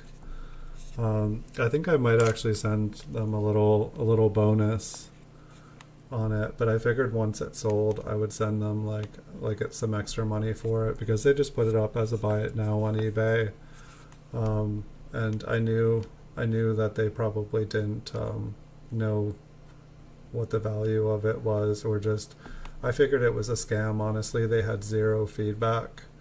And so I felt like I was taking a risk. I was like, okay, $35. This could go really bad, or it could go really good. And it started to go really bad, and then it went good, and I got the coin, and it was real, and I was like, wow, it's even a little bit toned. When I say toned, it was like I think like the crescent edge of it was starting to turn like a blue pink color, which if it I don't know. I don't get a lot of MS67 coins that are starting to have toned color on them. So it looked pretty nice.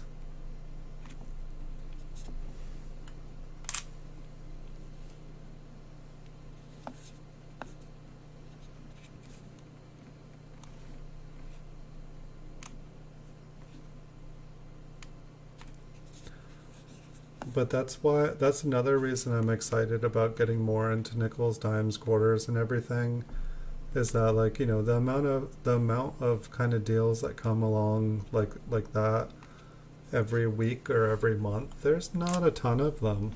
You know, it's like if you like sit there and, like, you know, check the price guides or just know what the price of everything is coming through eBay. You know, the auctions usually have better chances. Like, very occasionally does something like that go up as a buy it now, that it's like, you know, oh yes, I'm buying that right this moment. You know, less and less, like, you know, eBay is becoming much easier to look up the price of something before you sell it. Um, but I figure, like, the more coins that I know stuff about, the better chance that I will be able to spot a deal when a deal comes along. It's like, I know, you know, pretty much the book value of all the wheat pennies and all the memorial pennies, and I know what's a good deal when I see it instantly, so I don't even have to research it. I just have to, like, glance at and then make sure that it is actually what they've said it is. Almost looked like that mint mark was, like, crooked. I guess the mint mark kind of moves around.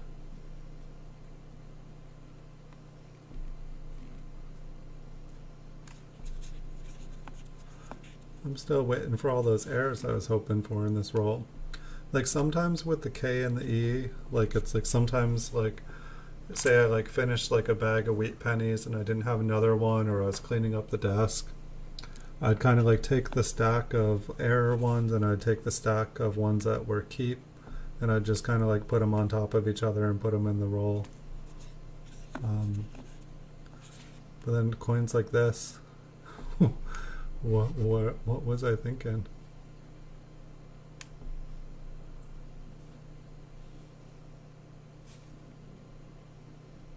I think that is just a couple scratches at the edge.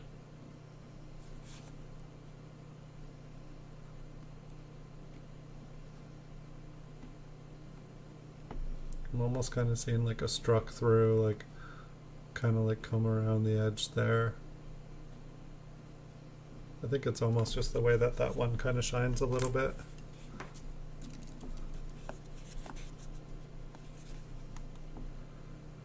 This one's cleaned and it's kind of got some, like, purplish tone.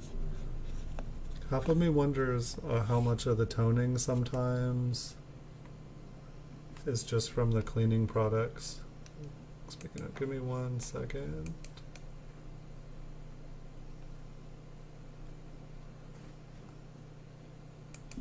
Alright, that's all I needed. I can't be away from eBay for too long. I had to check. It's like, I don't know, normally the longest I'm off of eBay is for about an hour. Most of my streams for a while there were just over an hour. But some of the streams I've been doing lately have been, like, nearly 3 hours.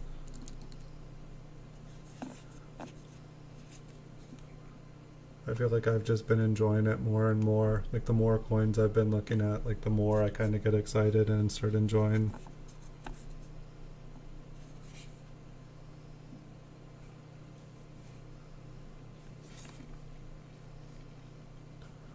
That one got a pretty good rim ding.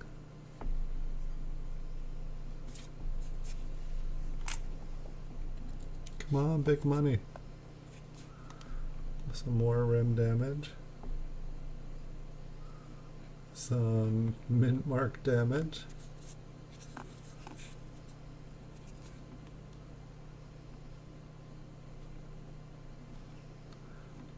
Yeah, maybe I should have, like, a place where I put all the pennies that I'm like, nope. Let somebody else have them.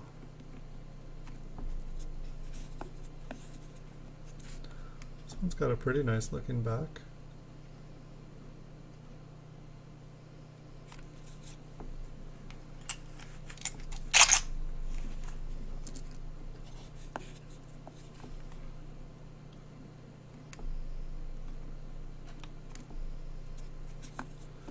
I just realized the animals quieted down. There's no more like screaming and grunting and barking and growling.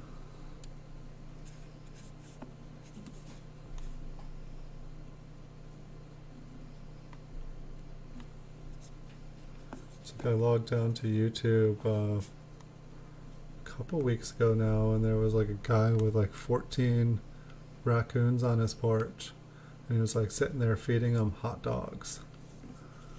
And I was just like, and then I look and the guy's got like, I think like 400,000 followers or something like that. I was just like, what's going on here? This is insane. Kinda looks like a partial color strike.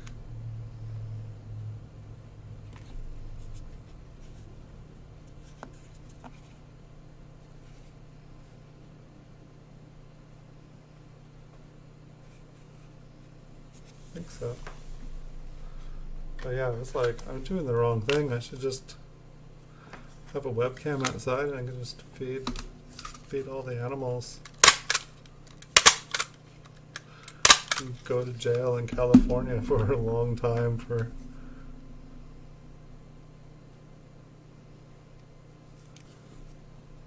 I don't think it's legal to feed the animals.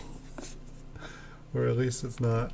I mean, the way that I figure it is, if you feed the animals, like, and get them used to human foods, like, you might as well be shooting them. Because basically they're going to become, they're going to stop looking for food naturally themselves, and they're going to try to get into other people's trash. And they're essentially going to become what people consider like a nuisance. Like some of the luster, it's like I like how like there's just, you move it a little bit and the light just kind of turns into another color and another color and another color all the way across. Well, that was the thing too, like I was like, they were getting like boxes, and like it would be like a box full of like donuts or like cookies, and the people would be sending this YouTuber all these boxes of like food to like feed to the animals. It was kind of like one of my early ideas. Like, it's like I can pretty much eat anything I want to, and like I hear there are people that like to just like feed people, and so I was like, I could start a YouTube where like I just have like a full bakery selection of food behind me, like muffins, cookies, brownies, cake, just every sweet thing you can imagine. And it's like, donate, $5, I'll eat a blueberry muffin. $10, I will eat like a plate of brownies. Like $25, I'll eat a whole apple pie. $50, I'll eat a chocolate cake. And I don't know, but basically it would be my doom. Be like, yeah, I used to say I could eat anything.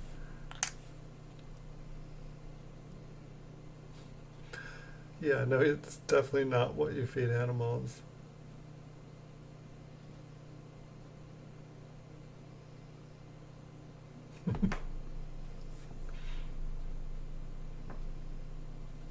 Hey, Lady Kid Nichols, welcome.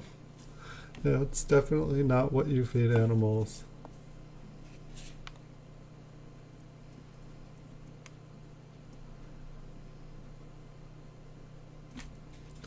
But yeah, it was like he was like feeding them like marshmallows and grapes and like Oreo cookies, and like they were like bringing their babies back, and then I was like watching them like walk off, and like there was this one walking across his yard towards the edge of the woods, and then it just like kind of like falls over on its side. Like I was like, wow, it's having a hard time walking. It's like he's fattened these things up so bad that it's like almost, they're almost not a nuisance to anyone because they can barely walk. But it's totally unhealthy. Like, those animals are going to be so hurting when they're older. So sad. I think he was like supposed to be like the raccoon whisperer, and I'm not trying to make fun of him. Like, he seemed like a nice guy, And I think the premise behind it was like, I think like his wife had died and she was into like what like wildlife raccoon rehabilitation. And so like when she died, like he basically like took over like her dream, her passion, and like started taking care of all these ones. And so maybe I only watched an episode, and then I think I actually watched a little bit more. The next time I went on YouTube, it was like, "So you like raccoons, raccoons, raccoons?" And I'm like, "I just watched one show, just one show. Like, don't tell anyone." Um, but yeah, so I think that he like, and so maybe some of these raccoons that are coming to his house are like, ones that were rehabilitated and released back into the wild. So I think this one's been cleaned, but it's kind of cool.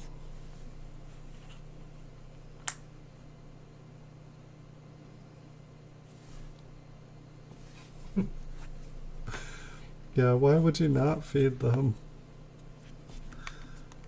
Yeah, I don't know. It's like I like possums, but like I swear, every time I see a possum, it's like like I'm like, whoa!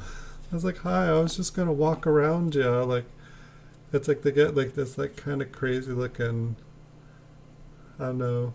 Like I used to live up in the mountains before I moved to the coast here in California, and I was like off the grid, and I had like tarps. I had like a fifth wheel up in the mountains with like 200 fruit trees, and I had like a tarp over my trailer. And like one night, like this like head sticks its head out from underneath it, and is like looking down at me while I'm like taking care of some wood on the ground. And I'm like, is that a mountain lion? Like, what is that? It was like this cat head, like a really big cat head. And like I like finally like work up the guts to like climb up the ladder and look under the tarp, and it's this animal with like a cat head, and like a ferret body and like a raccoon tail. And like I spent the next 2 days like trying to figure out what this thing was. Like I had no idea. I'd never seen one before. I thought I knew what every animal in the world was.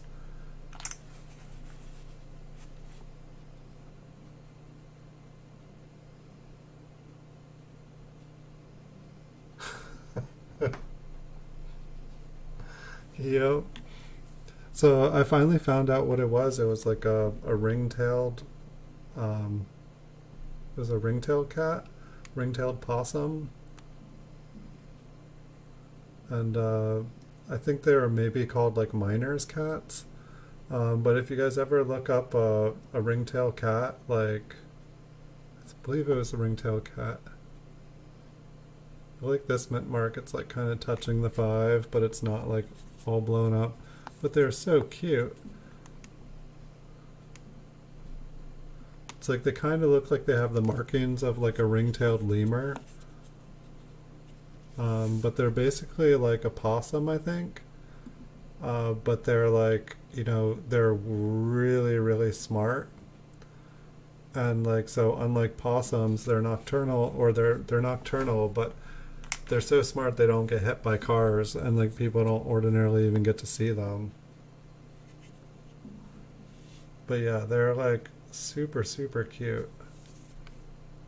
Like really cool animals. Unfortunately, this one was like not so cool. It was like living on top of my home, and using it as its like own private place to go to the bathroom. So the tarp had to go down. It was summertime anyway. Um, the tarp had to come down so that it wouldn't just have like a little place where it could do whatever it wanted. And fortunately, from what I read, they're impossible to get rid of. And once they have babies, it's like then you have like madness all around you. But it sure was cute. It was like I've looked at pictures and it seems like they're different all over the country. But it's like they all kind of have like a long ferret like body, and then like, but it was like weird. Like the raccoon tail, when I saw it, they can like kind of barb their tail so that like the kind of black and white stripes kind of come to like kind of like a triangle point. And so it almost looked like kind of like a stegosaurus like tail, like this like barbed tail. Like it just looked crazy. I was like, I had no idea what I was looking at. Um, Definitely better than a mountain lion. Like if I had a mountain lion living on top of my fifth wheel, that would have been bad.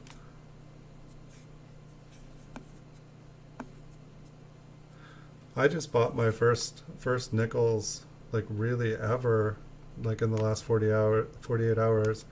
I don't even think I could tell you what they are. I would have to look. They were kind of impulse buys, like, oh, that's a really old nickel. Like, I think I got like a 1939 and a 1940, maybe like MS65, and then I got a bunch of newer ones. But I guess my goal is just to like have one graded by PCGS of every date and every mint, so that if when someone's on my store looking at pennies, if they see a nickel they want, then I'll have a nickel for sale and it can go with the penny.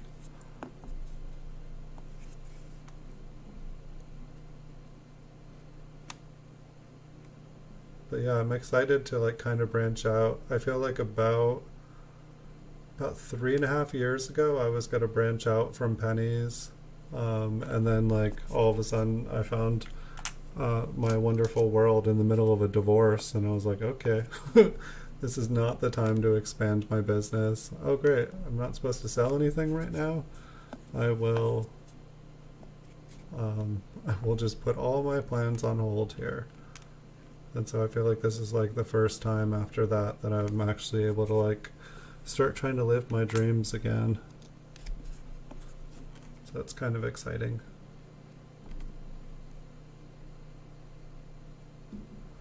There is life after.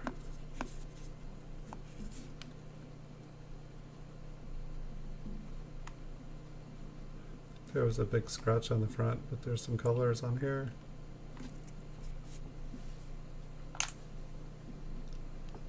Hopefully we will find some old brilliant coins in here.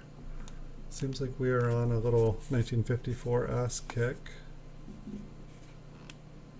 It's like, where are all the rolls from when I went through those 5,000 count teen bags? Not that those were the best rolls, or not the best bags. I never recommend buying a 5,000 count bag of teen wheat pennies. I would say those are probably like some of the, like I would say every single bag like that that I ever bought was like the worst investment ever. I would so recommend that anybody just buy, you know, a decent looking solid date roll. If you want to get quantity of old teen coins, buy solid date rolls like that. You can, you know, see the basic idea of what the coins look like in them.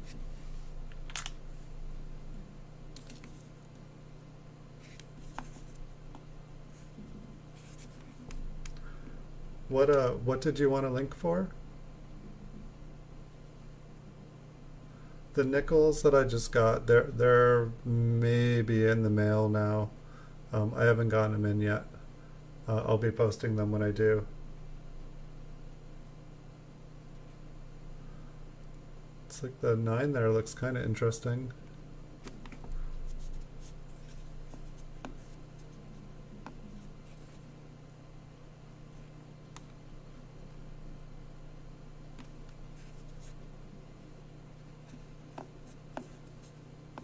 Kill your back, right? My wheat penny has killed all the post office people's backs. They definitely I like the post office I have now. They like me. My old post office, they did not like me. I'd go in there with all my packages, all my flat rate boxes of 70-pound, 10,000 count wheat pennies, and they would be like, I can't. They were like, I can't lift it. The next person next to them would be like, I can't lift it. And basically nobody could lift them. And so I would like go back and put them in a cart behind the counter because they said that they couldn't do it. I believe them. I don't know about this. I feel like it's just like a really worn die. Kind of like a poor man's like 1955. I know the mint mark there. I mean, the mint mark kind of looks like it stretched past it too. Guess we can look at the other side of the coin, see what Liberty looks like. I'm guessing that it's going to look funky too.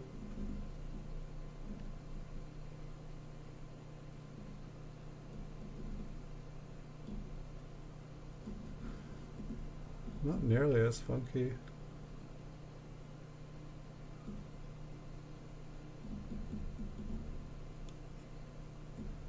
Do you think it was an S over S?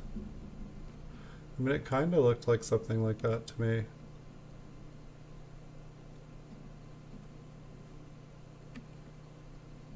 I'm having trouble. I feel like every part of the coin I'm getting like a different focus spot on. Yeah, like the bottom serif kind of looks split. But yeah, for some reason I'm really not good. I know this is a worn coin. Am I just zoomed in? Okay, I'm zoomed in too far.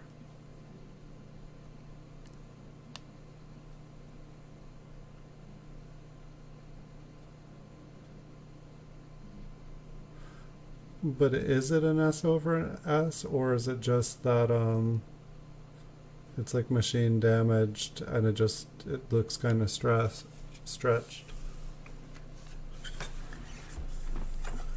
It might just be the crud. It's like where the crud has been removed, all of a sudden looks good. It's so funny when I have my other monitor over here to like watch the replay just to make sure everything is going okay.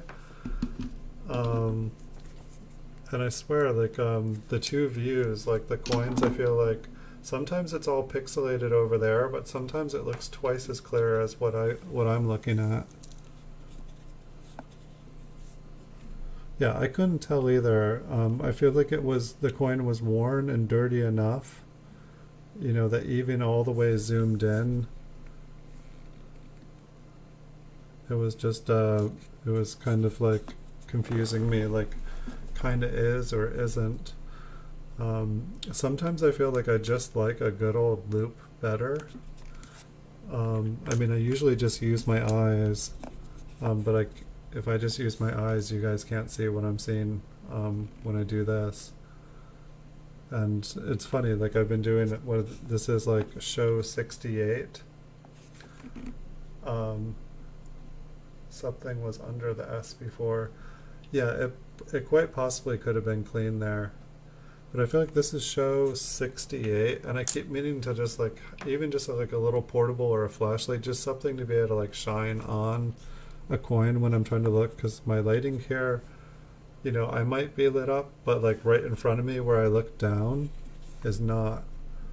And it's like really hard to see things.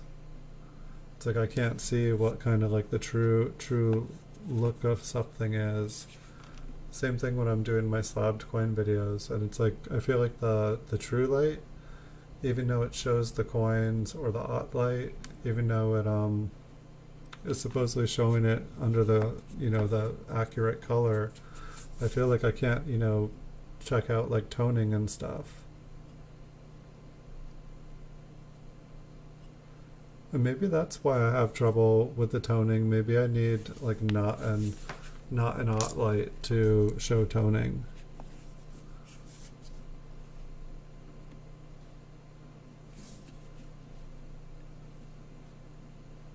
It's like maybe I need like something that's more mimics like artificial light.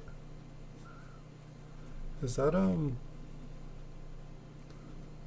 is this like a struck through on the front? I don't know if you guys can see, like it almost seems like there's like a impression, like just I feel like last night was like the first time that I was like actually able to like really spot a strike through of Lincoln on the reverse. But it's like I was asking, you know, what does it look like when it's on, you know, the other side, when it's the obverse? That one repunched. You're probably talking about...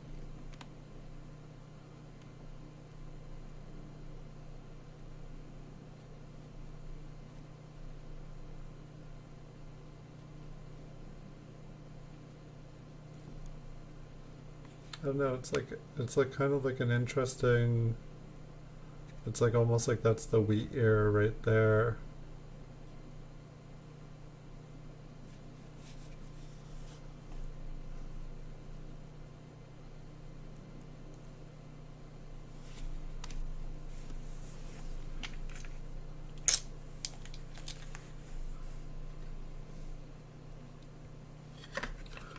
I'll flip it and I can take some photographs and see if I can get it figured out. And it's like, at some point I want to go through all the flips and kind of like take out, like, you know, pull out all the like better coins, all the cooler looking ones, and maybe do a video, like I can do a video of all the lamination errors or all the repunchment marks.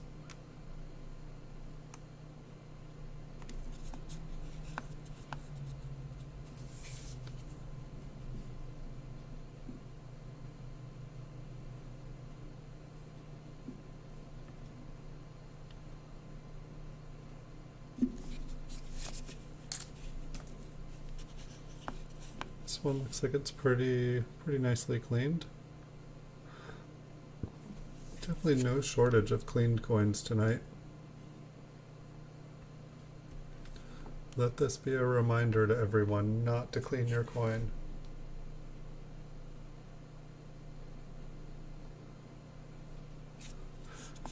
Yeah, it's like I couldn't see a wheat. I think I know the one that you were talking about with, I mean, I can go back a couple here.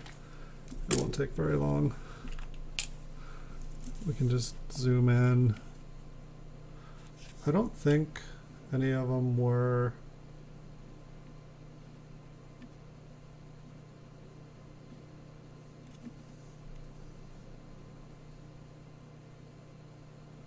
It's like this one has like a little bit of something there, but I believe it's just a little piece of junk.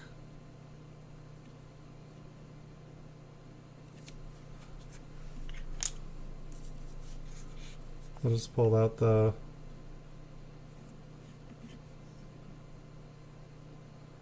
That one looks like it's gotten kind of struck on the bottom by something.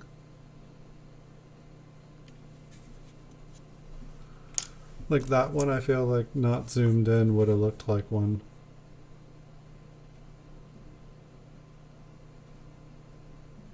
That one looks like it's been flattened to me.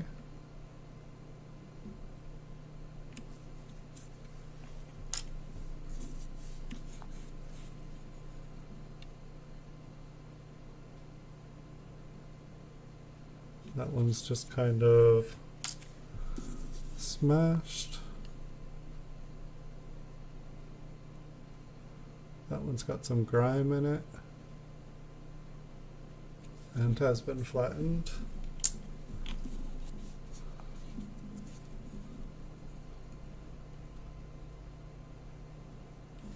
So I think that was like the last 6 or 7, like that was definitely farther back, I think, than...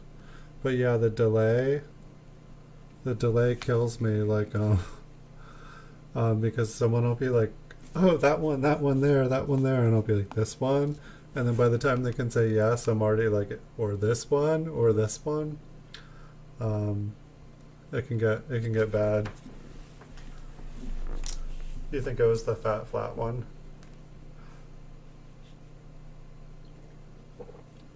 I've seen ones that like kind of look like that are, and I could see why. Alright, so I think we have one more here if you guys are up for it. It's still early. It's not past midnight.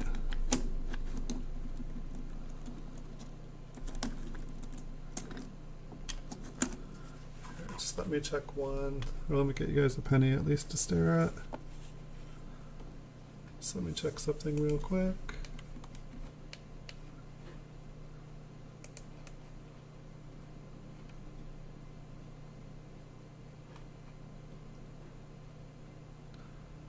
It's almost like everything goes way slower when I'm streaming, but I guess that makes sense.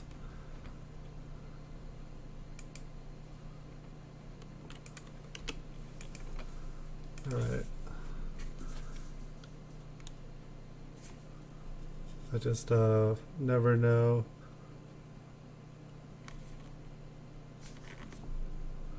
Did I lose my focus here? Felt like I was closer up before. I don't know if I moved the camera somehow.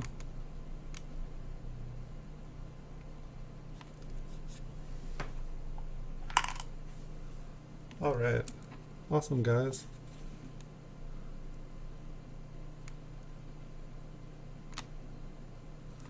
So it looks like these ones are looking a little bit brighter and not as cleaned.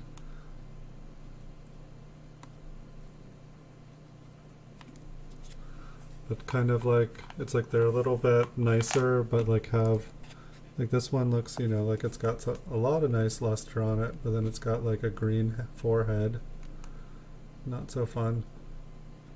It's like, I just don't know what to do with a lot of these, or just like how to, it's like what, like just, you know, what a coin like this is worth. You know, maybe people just really like to buy rolls of coins with some mint luster on them.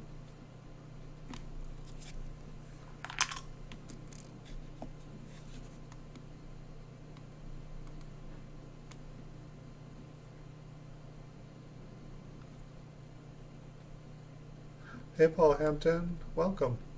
Welcome, welcome. Ooh, we've got some glue just in time for you. Some toned glue. Get some. Well, it's interesting though, like it's like when I've actually, I guess the glue probably takes off whatever mint luster, but I've definitely seen coins where like the whole coin was like super worn, and then there was like the spot where there was glue, and it was just, it still looked like bright and beautiful underneath.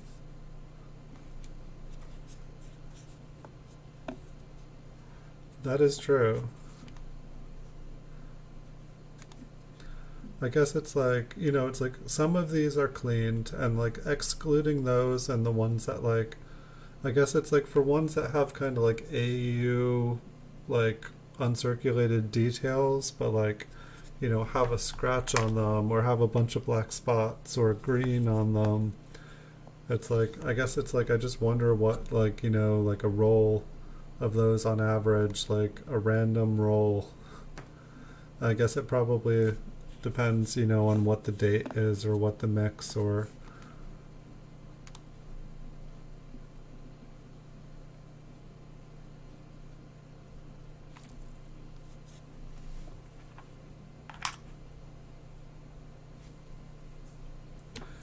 Yeah, I had like when I ran out of rolls on eBay to like buy like solid date ones at one point. Like I started buying nickel rolls just because I wasn't able to, and like the nickels all seemed like they held up a lot better than the pennies did. And I might have a couple rolls of like raw nickel somewhere. It would be interesting to see if I do. I know that I've like found a bunch of flipped nickels at one point on one of the shows, I think, or when we were going through drawers.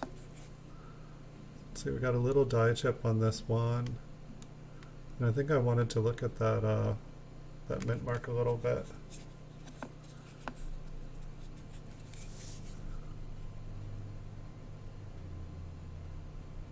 I think it's just filled. Looks like maybe just like an old die.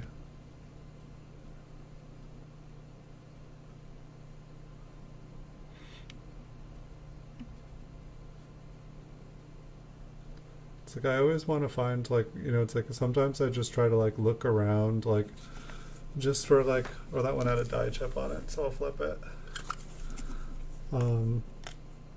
It's like you see like those ones where there's like a part of an S just like way off to the side, or like just a faint mint mark or a piece of a mint mark. Those ones always look really cool to me.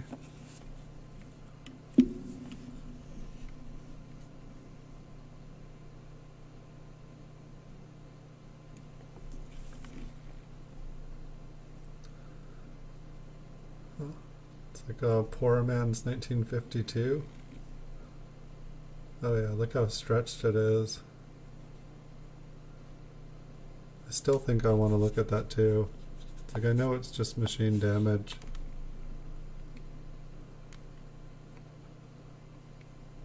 It's funny, like I usually feel like in my head like 1952s are like a nicer looking coin.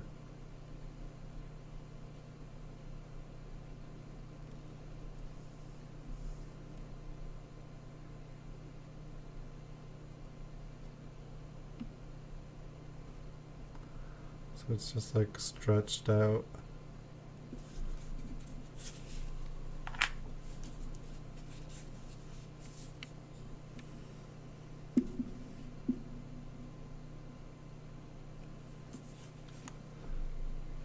Who knows, like if I'm ever gonna get like through all these coins, I might have to like start like 12-hour long streams on the weekends or something.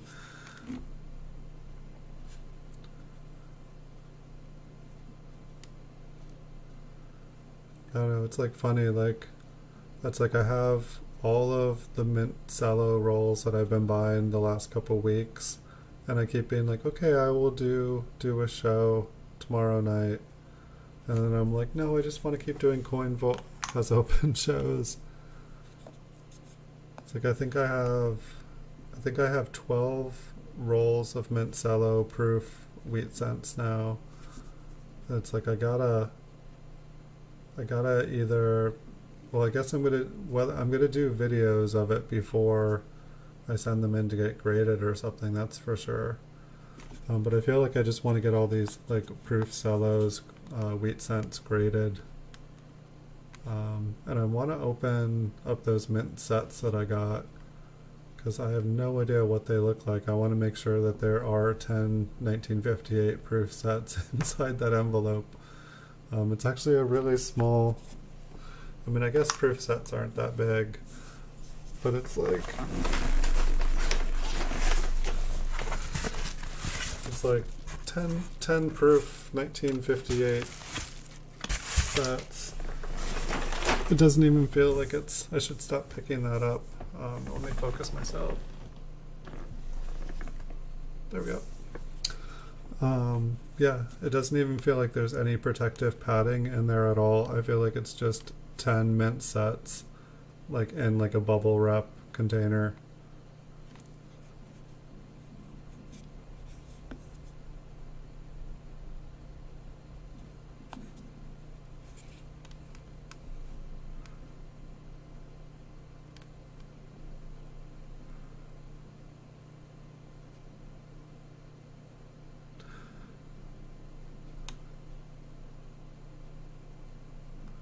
Yeah, I guess that would be a reason probably to open up the mint sets right there with the errors. If there were any errors that I was looking for in the mint sets, you know, they wouldn't get attributed if you sent them in without telling them to attribute them. Wow, this one's like so bright, it's almost like dark.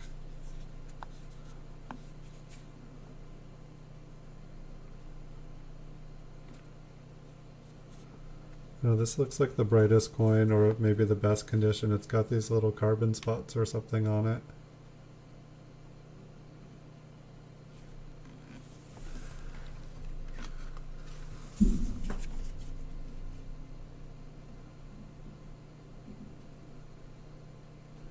Is it, or is it just the luster reflecting?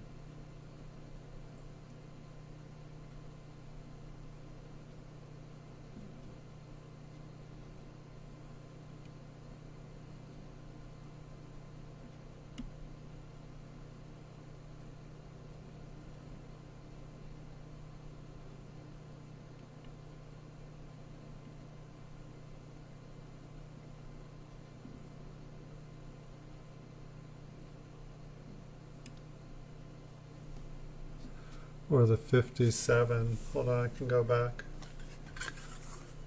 RPM. I'm just going to flip this one up and put it away. I didn't flip the 57D, right? This is where lag can kill me. Alright, we'll pull out a couple of these. Look for the 57.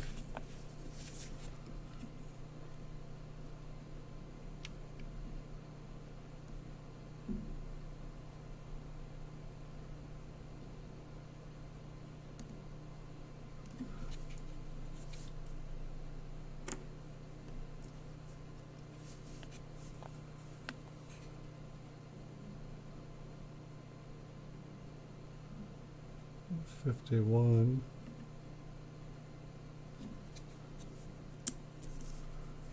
46.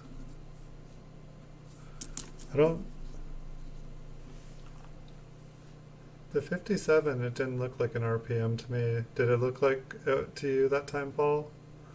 That was the last. I'll pull out one more, but that was the last 4 coins. I don't think the lag went.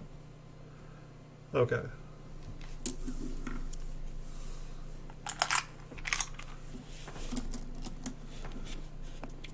I'm usually pretty good at beating. I don't know. I guess in my head, I tell myself, oh, that's probably just a nick, or I just like see, and it's like I probably should be checking every time that my mind says, no, that looks like damage. No, that looks like damage. I should probably be checking. I usually try to.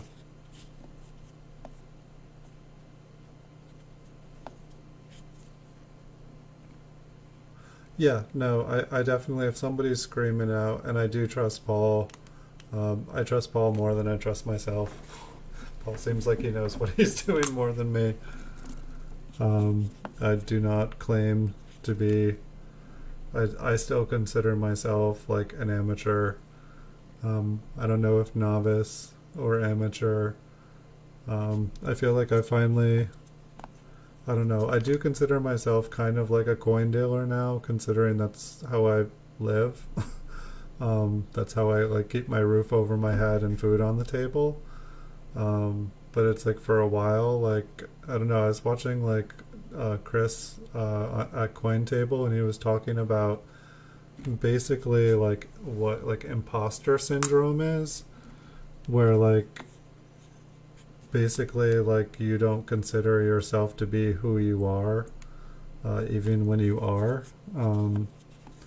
But it's like, I guess it's like, what is a coin dealer? A coin dealer is somebody that buys and sells coins, and that's what I do, and I make a living off of it. So I think technically I'm a coin dealer.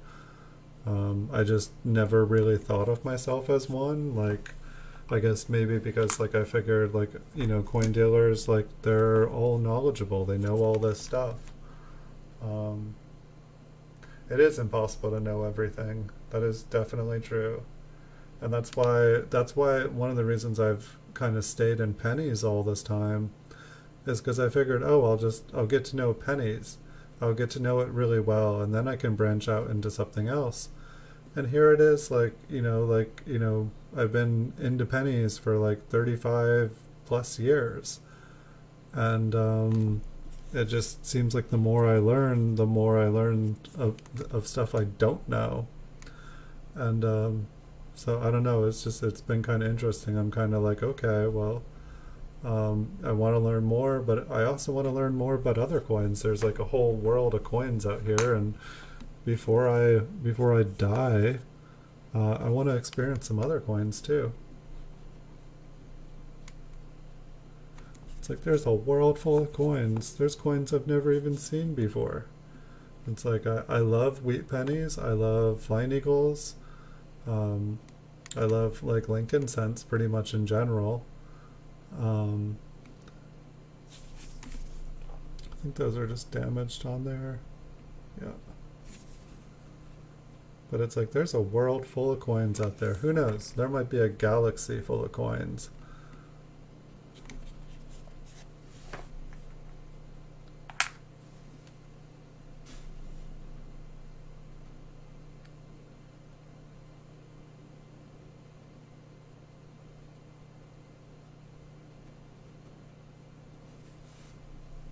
Yeah, I figure, I tried to go to quarters. I almost got the entire state quarter set in MS67 and the whole proof and the whole clad. And then I was about 10 coins to getting finished with that.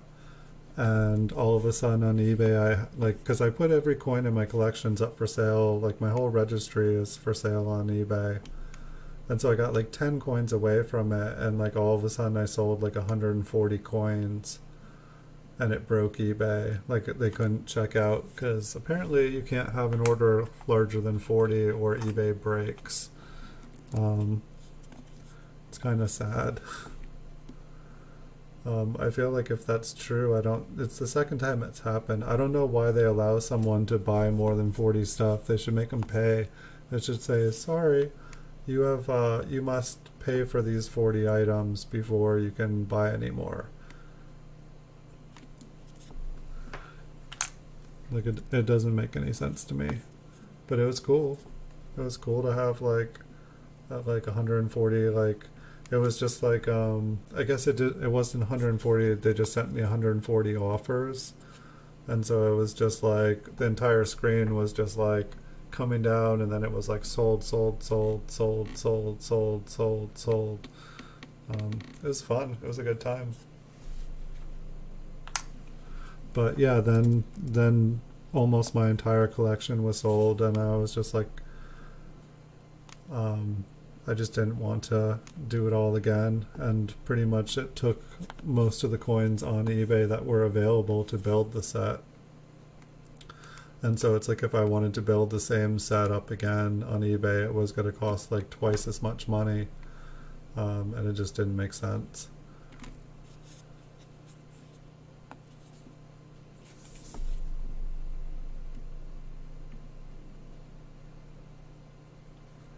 Errors are one thing, varieties are consistent.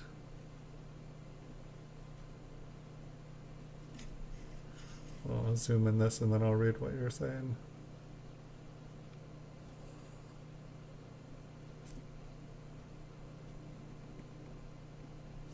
Oh yeah, that was a question I had right there, and maybe you just answered it. So like I had a cud that was on the bottom of Lincoln's coat, and it basically looked like a back of a dolphin with a fin. And then I found a second one that looks basically exactly like it, and so I didn't know if that was a rare thing to find or if cuds repeat themselves. But it sounded like you just said that a cud repeats, no doubt. So thank you, Paul. You answered a question that I've been looking for an answer to.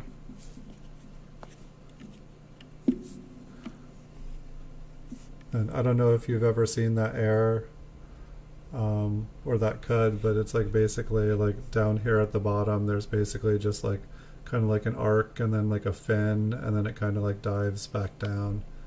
It looks really cool.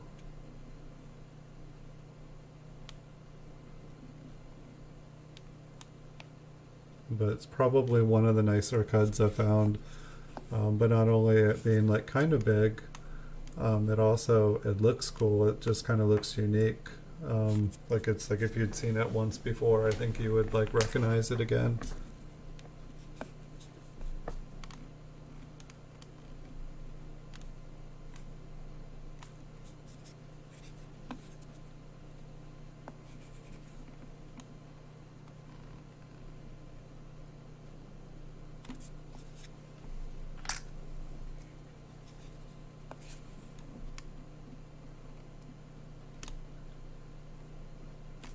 How about a nice clean 1951? I could go for that. Not a cleaned one either. Just a nice bright, unscratched up one.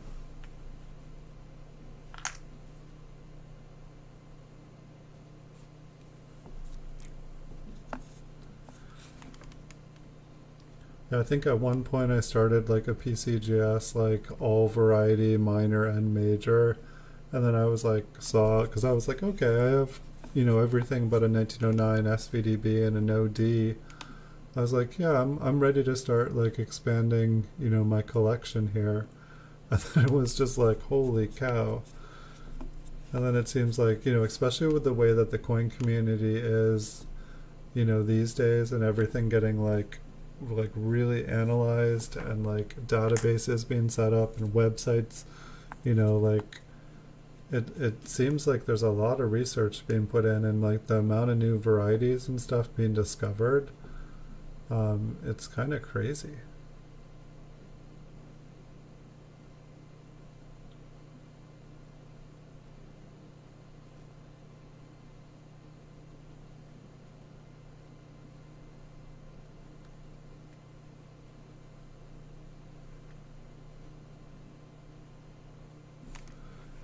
So the cud is a piece of the die that is broken out from the rim. Why isn't that? Oh, it's almost midnight. That's why my brain isn't. I'm trying to absorb this knowledge. So it's related to the rim only. The cud is a piece of die that has broken out from the rim. So it's basically the die is missing a piece on the rim. And so then if it's on the coin, it's a die chip or a gouge. Interesting. So is it kind of like when you have a die crack, and the crack, you know, it looks like that part of the die is about to break off. If like that part of the die breaks off and then it strikes another coin, would it make like a cud? And then they're like, oh, it's not making coins correctly, and they'd remove that die. What's the date on this? 57.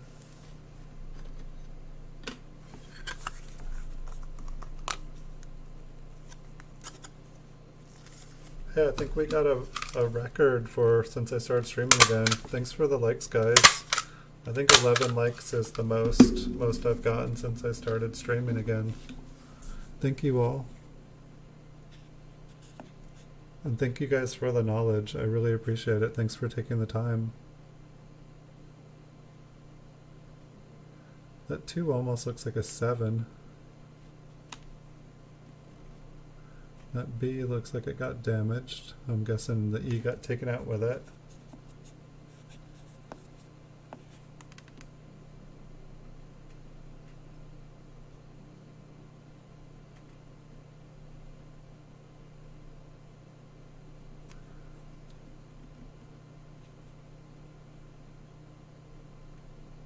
Okay, yeah. I'm sorry. I think I was misunderstanding what. Yeah, like cuds are always on the rim, and die chips are always in the coin. Like say, like the ones I find in the wheat ears. Sometimes like other places mixed in. I'm sorry. I think I was trying too hard to understand. This one just looks like it's been scratched up.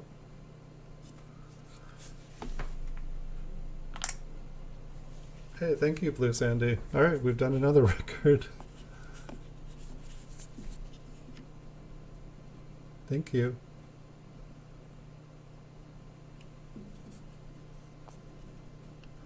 It's not really about the numbers, but it's fun. I won't say it's not. It's like, I guess it's like I would be here, I don't know, like I would probably be here doing this anyway, even if nobody was here. Like I might like end the streams like sooner sometimes, but when there's people who seem happy and are watching, it definitely makes me want to do it more. But I used to just do this alone. Like this is like way better than doing it alone. Like I totally would just sit around and go through like 5,000 coins. You know, like sometimes I'd go through like 5 bags of like 5,000 count wheat pennies, and that would be my weekend. And it's like I would try to like find anything I could, and it was fun. I loved it. But it was like I didn't have anyone to share it with. And so it's definitely awesome.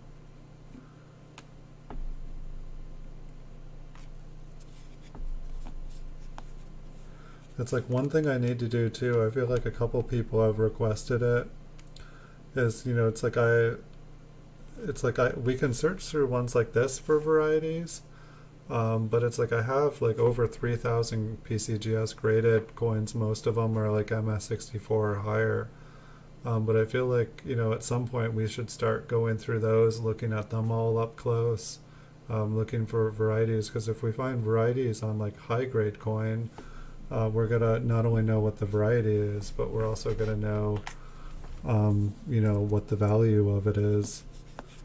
The only problem with it is I don't know if I can get like a second magnifier, but it's like I can't quite get in that second focal length for the microscope. The PCGS glass just it stops it. So I don't know if I like put like kind of a weak magnifier up against the slab, just something that rests on top, and then use the microscope if we can get away with it. But I'd love to be able to get in the second focal length.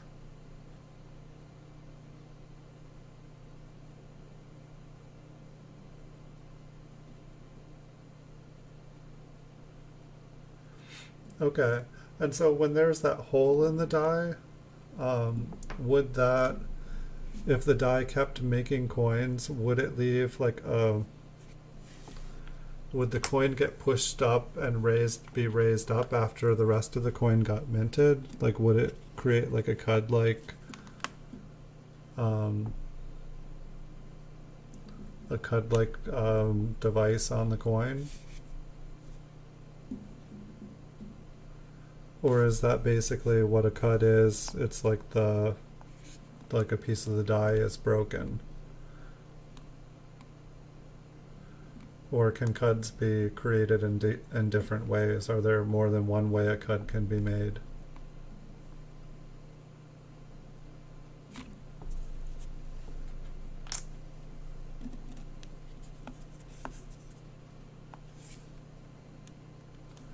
Look at the like kind of like lines that come out here.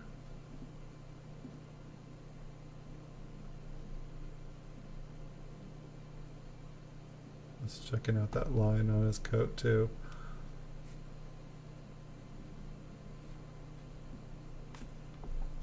I've seen some coins where it's like basically all these lines just come out of Lincoln and they kind of go in every direction. They just kind of look beautiful to me. When it's kind of like Lincoln's in the center and everything's just radiating outwards.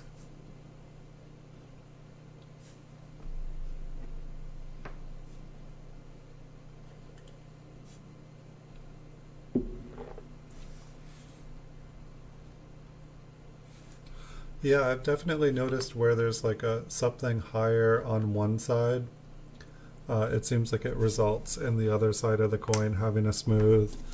Like when I see something missing from one side of the coin, it's like the first thing I feel like I want to do is check out the reverse and see if there was a reason why, part of the strike was weak on the other side.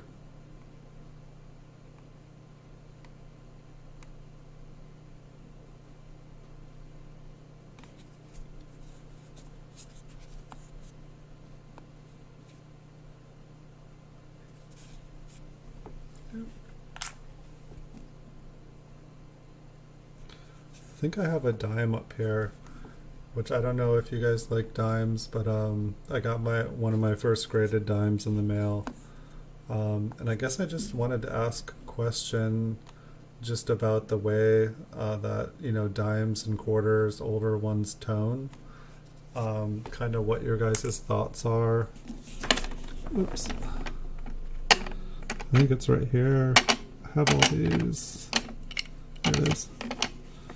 So there's a few more coins here, but so like this dime here, it's a 1947D.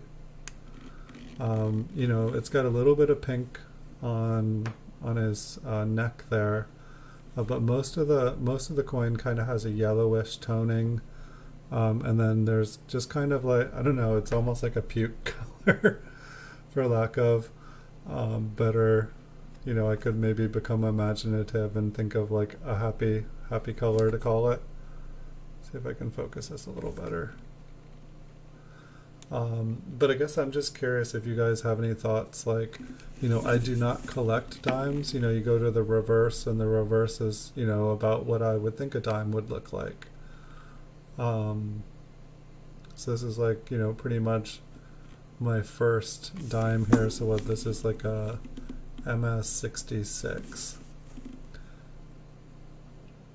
And so it's like, I guess to me, it's like, it makes me wonder, is this like essentially the equivalent to like a red brown, coin? Or like, because I don't have, this is, that, like pennies, copper, they tone and eventually turn brown. And so silver, tones, it tarnishes. And so I just, I just don't know what people think of it.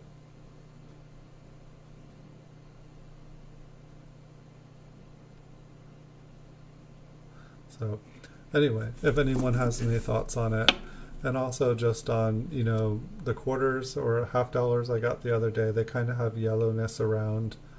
I guess mainly, is this just considered a negative thing?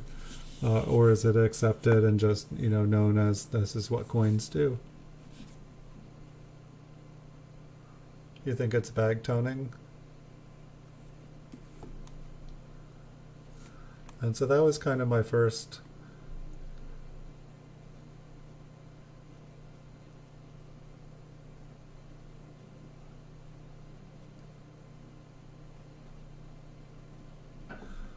Yeah, I definitely, my buy collection has grown too big. Like from what I'm gathering, I probably have like 500 to 1,000 like buy errors already, like that I've seen, and there's probably, I think I have whole rolls of them. But it's really cool how the buy errors kind of grow and grow and grow and grow.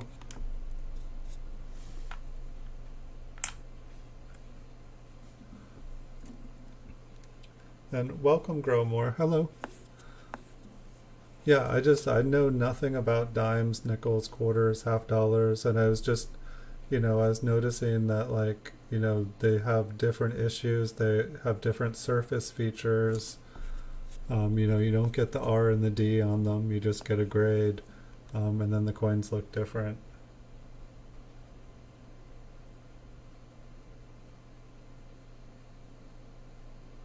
Yeah, it definitely is. I think I've seen the cloth lines on coins before Growmore. I think I saw one of CoinTable's posts the other day. He had like a coin that was like, it was like struck through cloth, and then I think he had another one like a struck through. I can't remember what it was, but it was like really obvious, and they looked really cool. I think it was like a piece of twine. It was like struck through twine or rope, and they're like, the rope was just kind of like frayed at the end, but it totally, it made like a rope pattern in the coin. It looked so cool.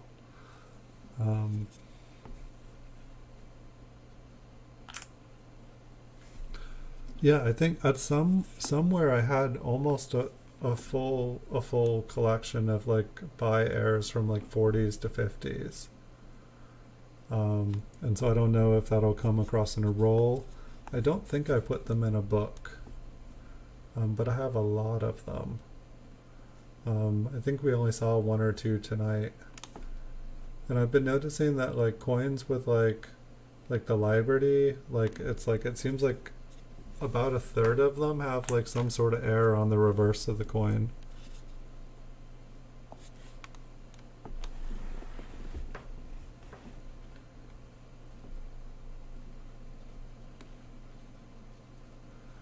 Do you know, like, I don't feel like I've seen buy errors in the 60s. Was there something did they like overhaul the design? Or like, was there like some difference in the production method so that they stopped? I can't remember if I found any in the 30s or not, but I don't think I did.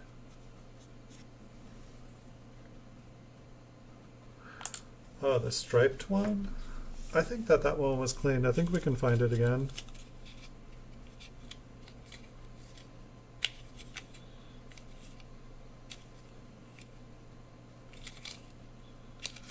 I think I put it over to the side. Give me 1 second, see if I can find it. Here, I'm not sure if this is focused. I'll give you there's at least something to stare at.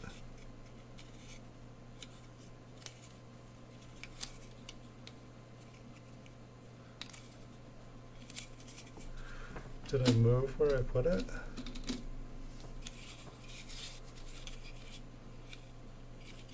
I just don't want you guys to have to like stare at nothing for too long while I look. That was at the beginning of the show, huh? Yeah, so there's this one that like is, oh, here it is.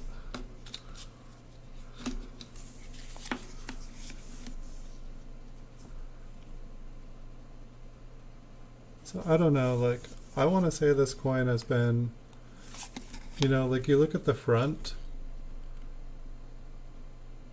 you know, there's the fingerprint, but I feel like the front has been cleaned.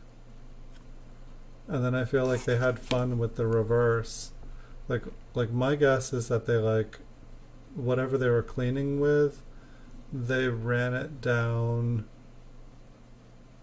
you know, they ran like a cotton tip with like some sort of cleaning stuff right down the coin. Because like the higher devices, like everything, I don't know, maybe I'm wrong. Like in person, it's like really striking. Like I don't know if, I mean, it's like, I feel like it is brighter than that. There's just no light coming at the coin. So it's like, I feel like you can't see how bright the lighter parts are. But when I look down on it, they're like super, it's kind of like, looks like a tiger's eye. It's like bright like that.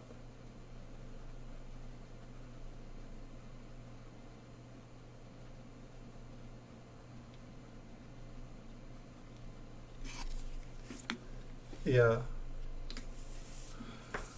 I feel like someone in the stream said something about someone finding a 1959 wheat penny. I don't know if that was a joke. I always thought it was something that people always thought like would eventually happen, but hasn't. But somebody was saying that someone found one a couple weeks ago. And I thought that like those were just, if people found them, they were just kind of like a novelty thing.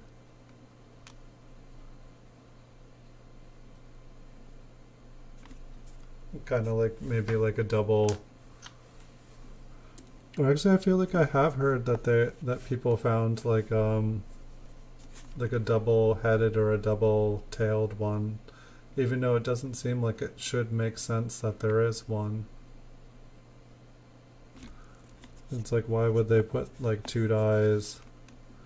But it was like something about like, you should check every penny, flip every penny over just in case. It would be super, super valuable.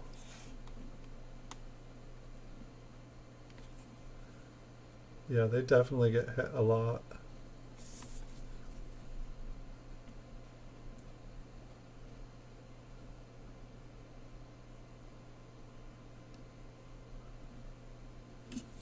Yeah, I guess that was the thing too, like say like I have zero experience with these, you know, other coins, but like I was showing you guys this, like someone sent me this quarter the other day. I think I showed you, Paul, but it's like, you know, the S is like doubled. I feel like there's doubling all over it. And then like trust is like totally doubled. God is doubled. But I just don't know if like, you know, if this is just them making a million state quarters and this is what, you know, the dies start to look like, you know, they just like really let them go. But yeah, I just have no idea.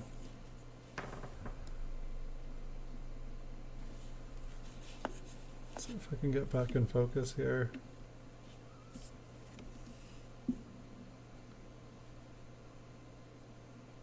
You gotta see the in hand. Yeah, I feel like there was like just doubling all over it too. Like it wasn't just in one area. It was definitely doubled the most.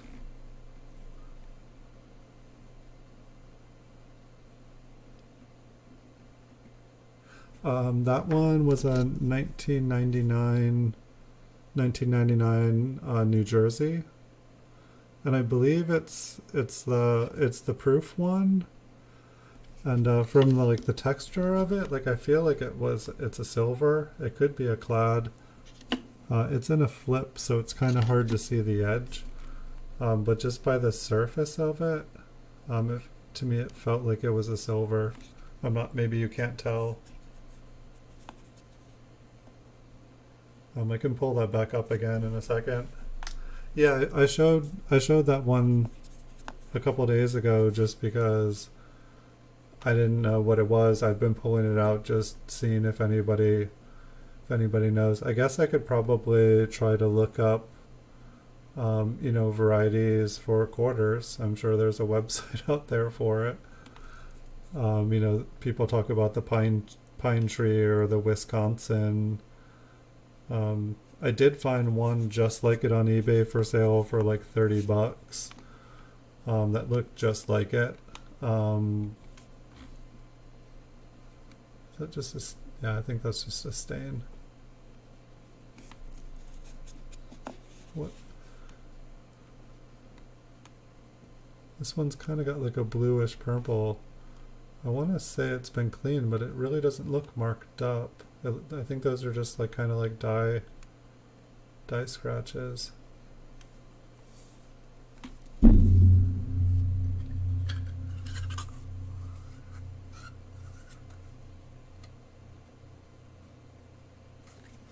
Yeah, that's definitely what I was thinking. It was like the first thing that I did was look at the mint mark, and I was like, oh wow, that's really crazy doubling.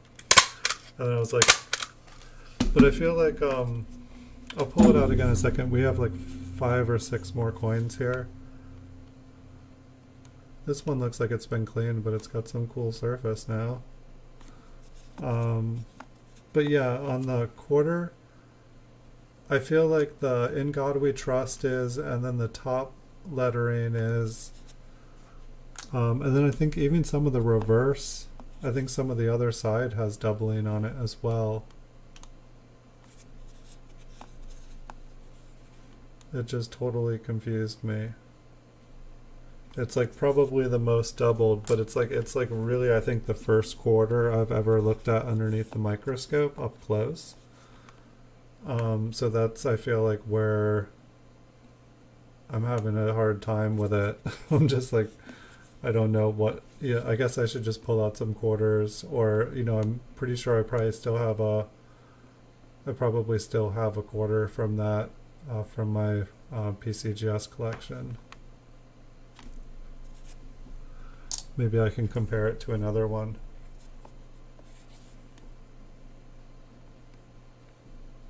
Are the devices thinner? Yeah, I guess that's where I need one that can compare.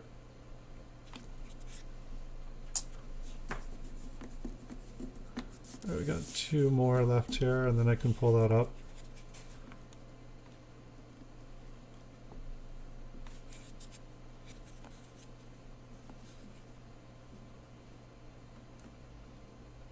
All right, let's hope this last one is something awesome. We never know. I think that one just got a little mark on it, but we'll zoom in a second, just check out the rest of the coin. It's easier for me to like check out the whole coin just looking at it and then flip in to zoom in on one part than trying to zoom all around and around and around.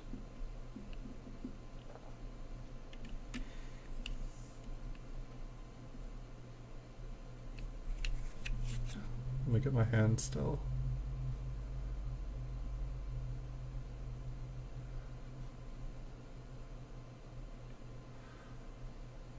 I don't know, it's like ones like this where it's like I feel like I can imagine a little notch in the bottom there,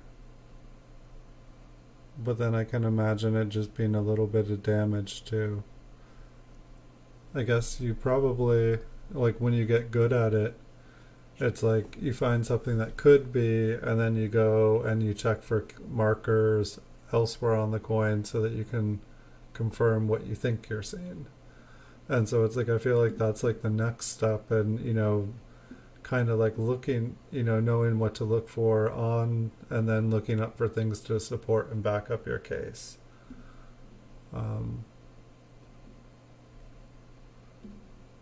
But you guys can tell me what you guys think. Like, it's like I feel like I could like, kind of believe that there is a notch on the bottom serif, but I don't feel sure about it. So we will go, I'll take out that quarter again. And I'll show you guys some. So it's like, yeah, it's like, say you look at the A and it's just kind of rough. It's like, I feel like it's lower. But then on here, I feel like these are lower too. But it's almost like there's, if you look at the S there, it almost looks like there's three strikes on the top.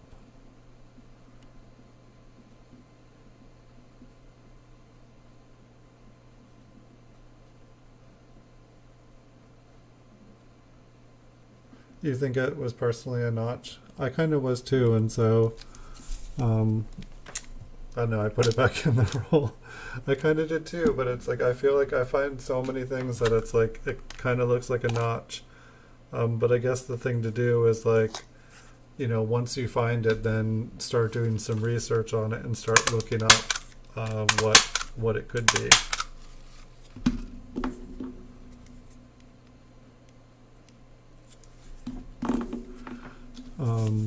But yeah, like I don't know, like to me, the top of it looks like it has three lines, or like the serif split twice.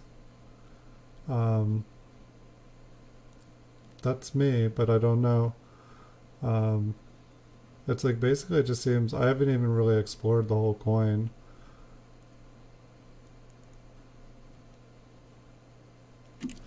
But I feel like there were better places on it. But I mean, it's like here, it's like if this was on a penny, I feel like this would be good.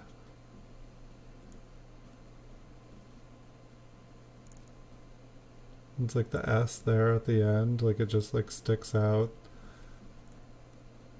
Like basically everything is like counterclockwise, it seems like. It's like the S on the end there, it almost looks like it has three.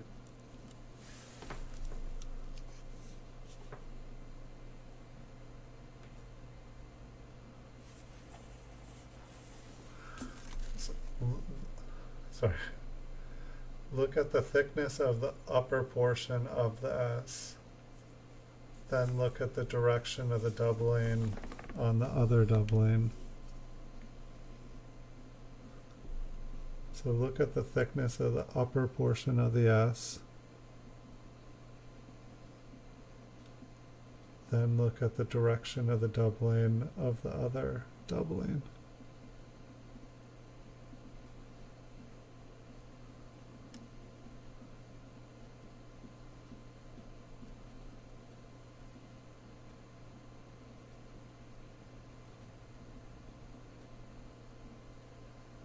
Go back to mint mark end date.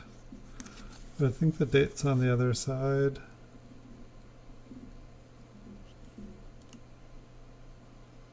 And so it's like on the other side, I feel like there's like little itty bitty stuff, but not like on the other side. The date looks like there's like a little itty bitty stuff. Like I feel like the top of the one was maybe the best, except for it's like super bright, you can't see it. Maybe I can flip it upside down.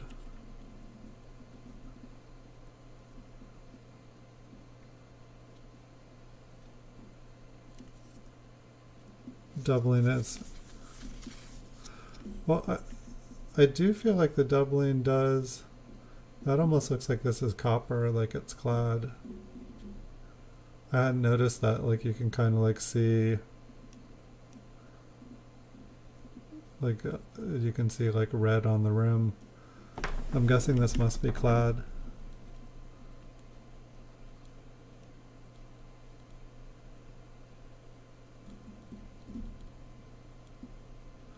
Hold on, I've like lost the mint mark.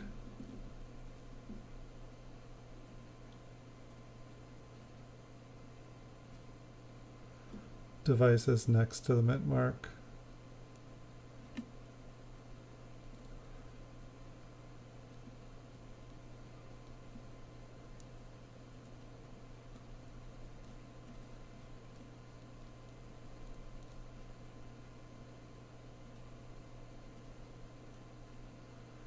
I mean, maybe it's, you know, kind of like the equivalent of the eject doubling, like the pennies that I've seen. I mean, it just, you know, they don't look, it doesn't look like the doubling is as high as the rest of the coin.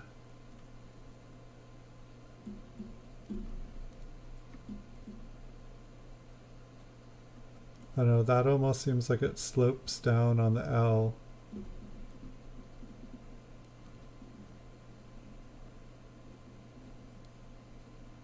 So maybe it is just some sort of machine damage. I mean, my guess is if there was, you know, if it was some like famous crazy error, people would know what it was and you guys would have heard about it, and you guys would be like, oh yeah, that's a this, and I'd be like, oh really, cool. And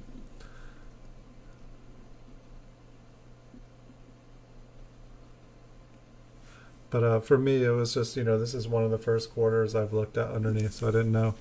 One thing I was curious is Edwin Vasquez had sent me this this silver piece the other day, but I haven't looked at it up close. I think some of you guys saw this one the other day, but I will. It was just kind of cool, but I don't know what it looks like up. Can I focus on this? I don't know what it looks like up close.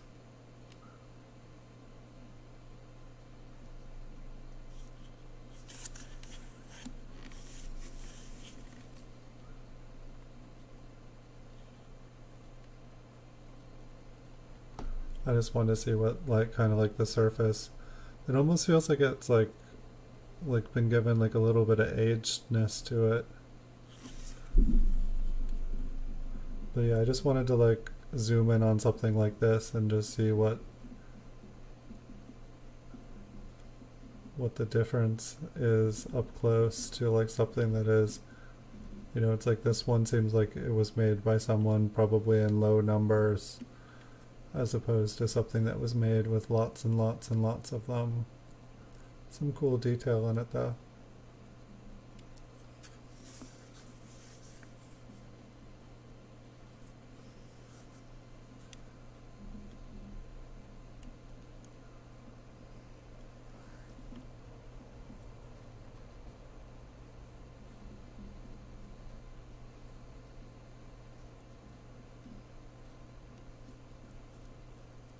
It's kind of cool.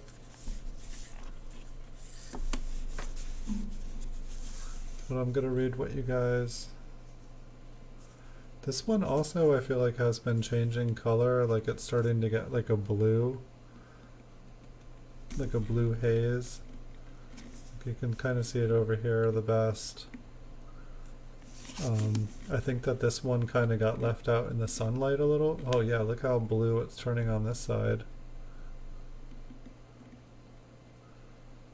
But I noticed the sun shining on it, and I didn't know if this is what happens when a coin gets sunshine on it. It turns blue. So never mind, I forgot about that. Devices next to the mint mark. I'd guess machine tripled. The devices are thinner from doubling. If a double die, If a double die, the devices will be thicker at the same height. Okay. Machine damage, take metal away from the devices and bounces.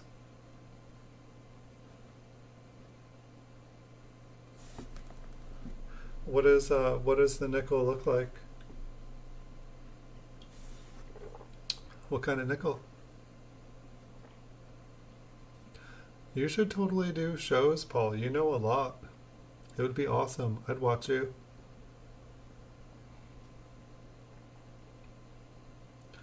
They used experimental planchets in 1999.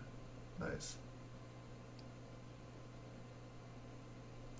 When are they not doing experimental things these days? Is there pink on this too, or is that just reflecting? I feel like that must be reflecting off something.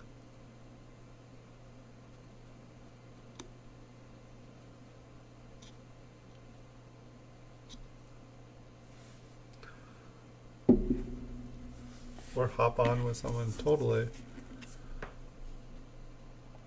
See if I can.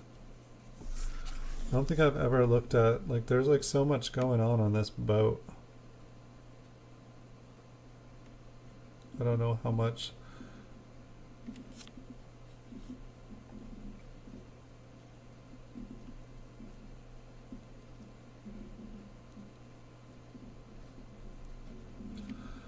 Like this one must be like the captain or something. But it's like everybody is like working hard, keeping the boat. They're like pushing off rocks. And this guy is just like hitting the wind.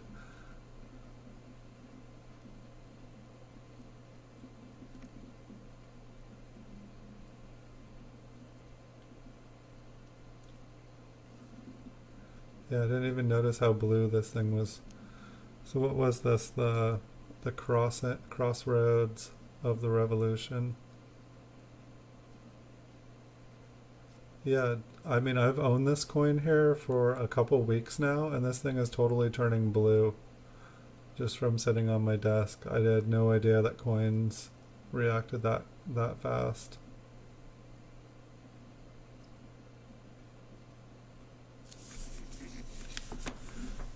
Deep blue is from PVC, light blue or white is like the beginning of toning, I've been told, but I'm not certain.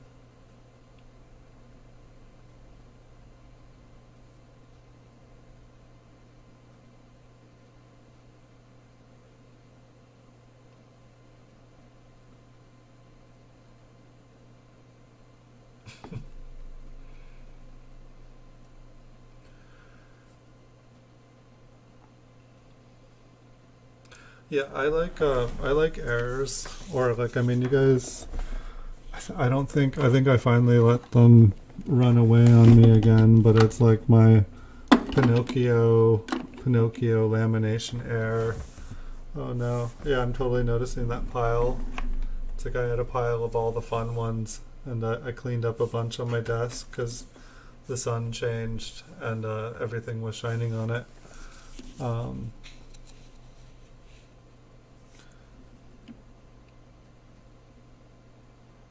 So for me, everybody, I think it is time for me to get to bed if I'm going to be at a stream tomorrow night.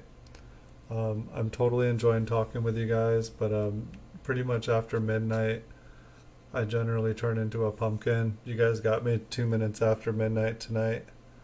It'd be cool if just the blue on this one, like just below the ship, turned blue. I guess it did.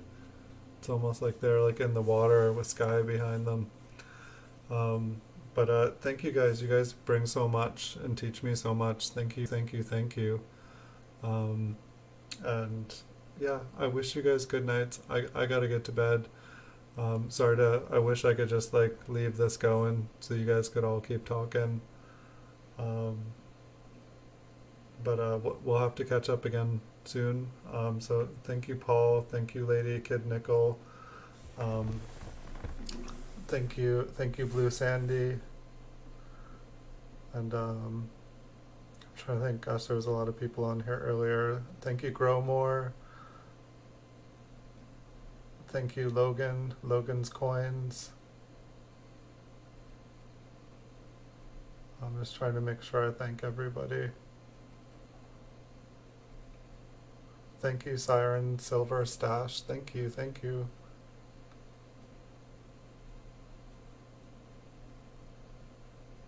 Thank you, Lemonhead Penny and Sev Weber.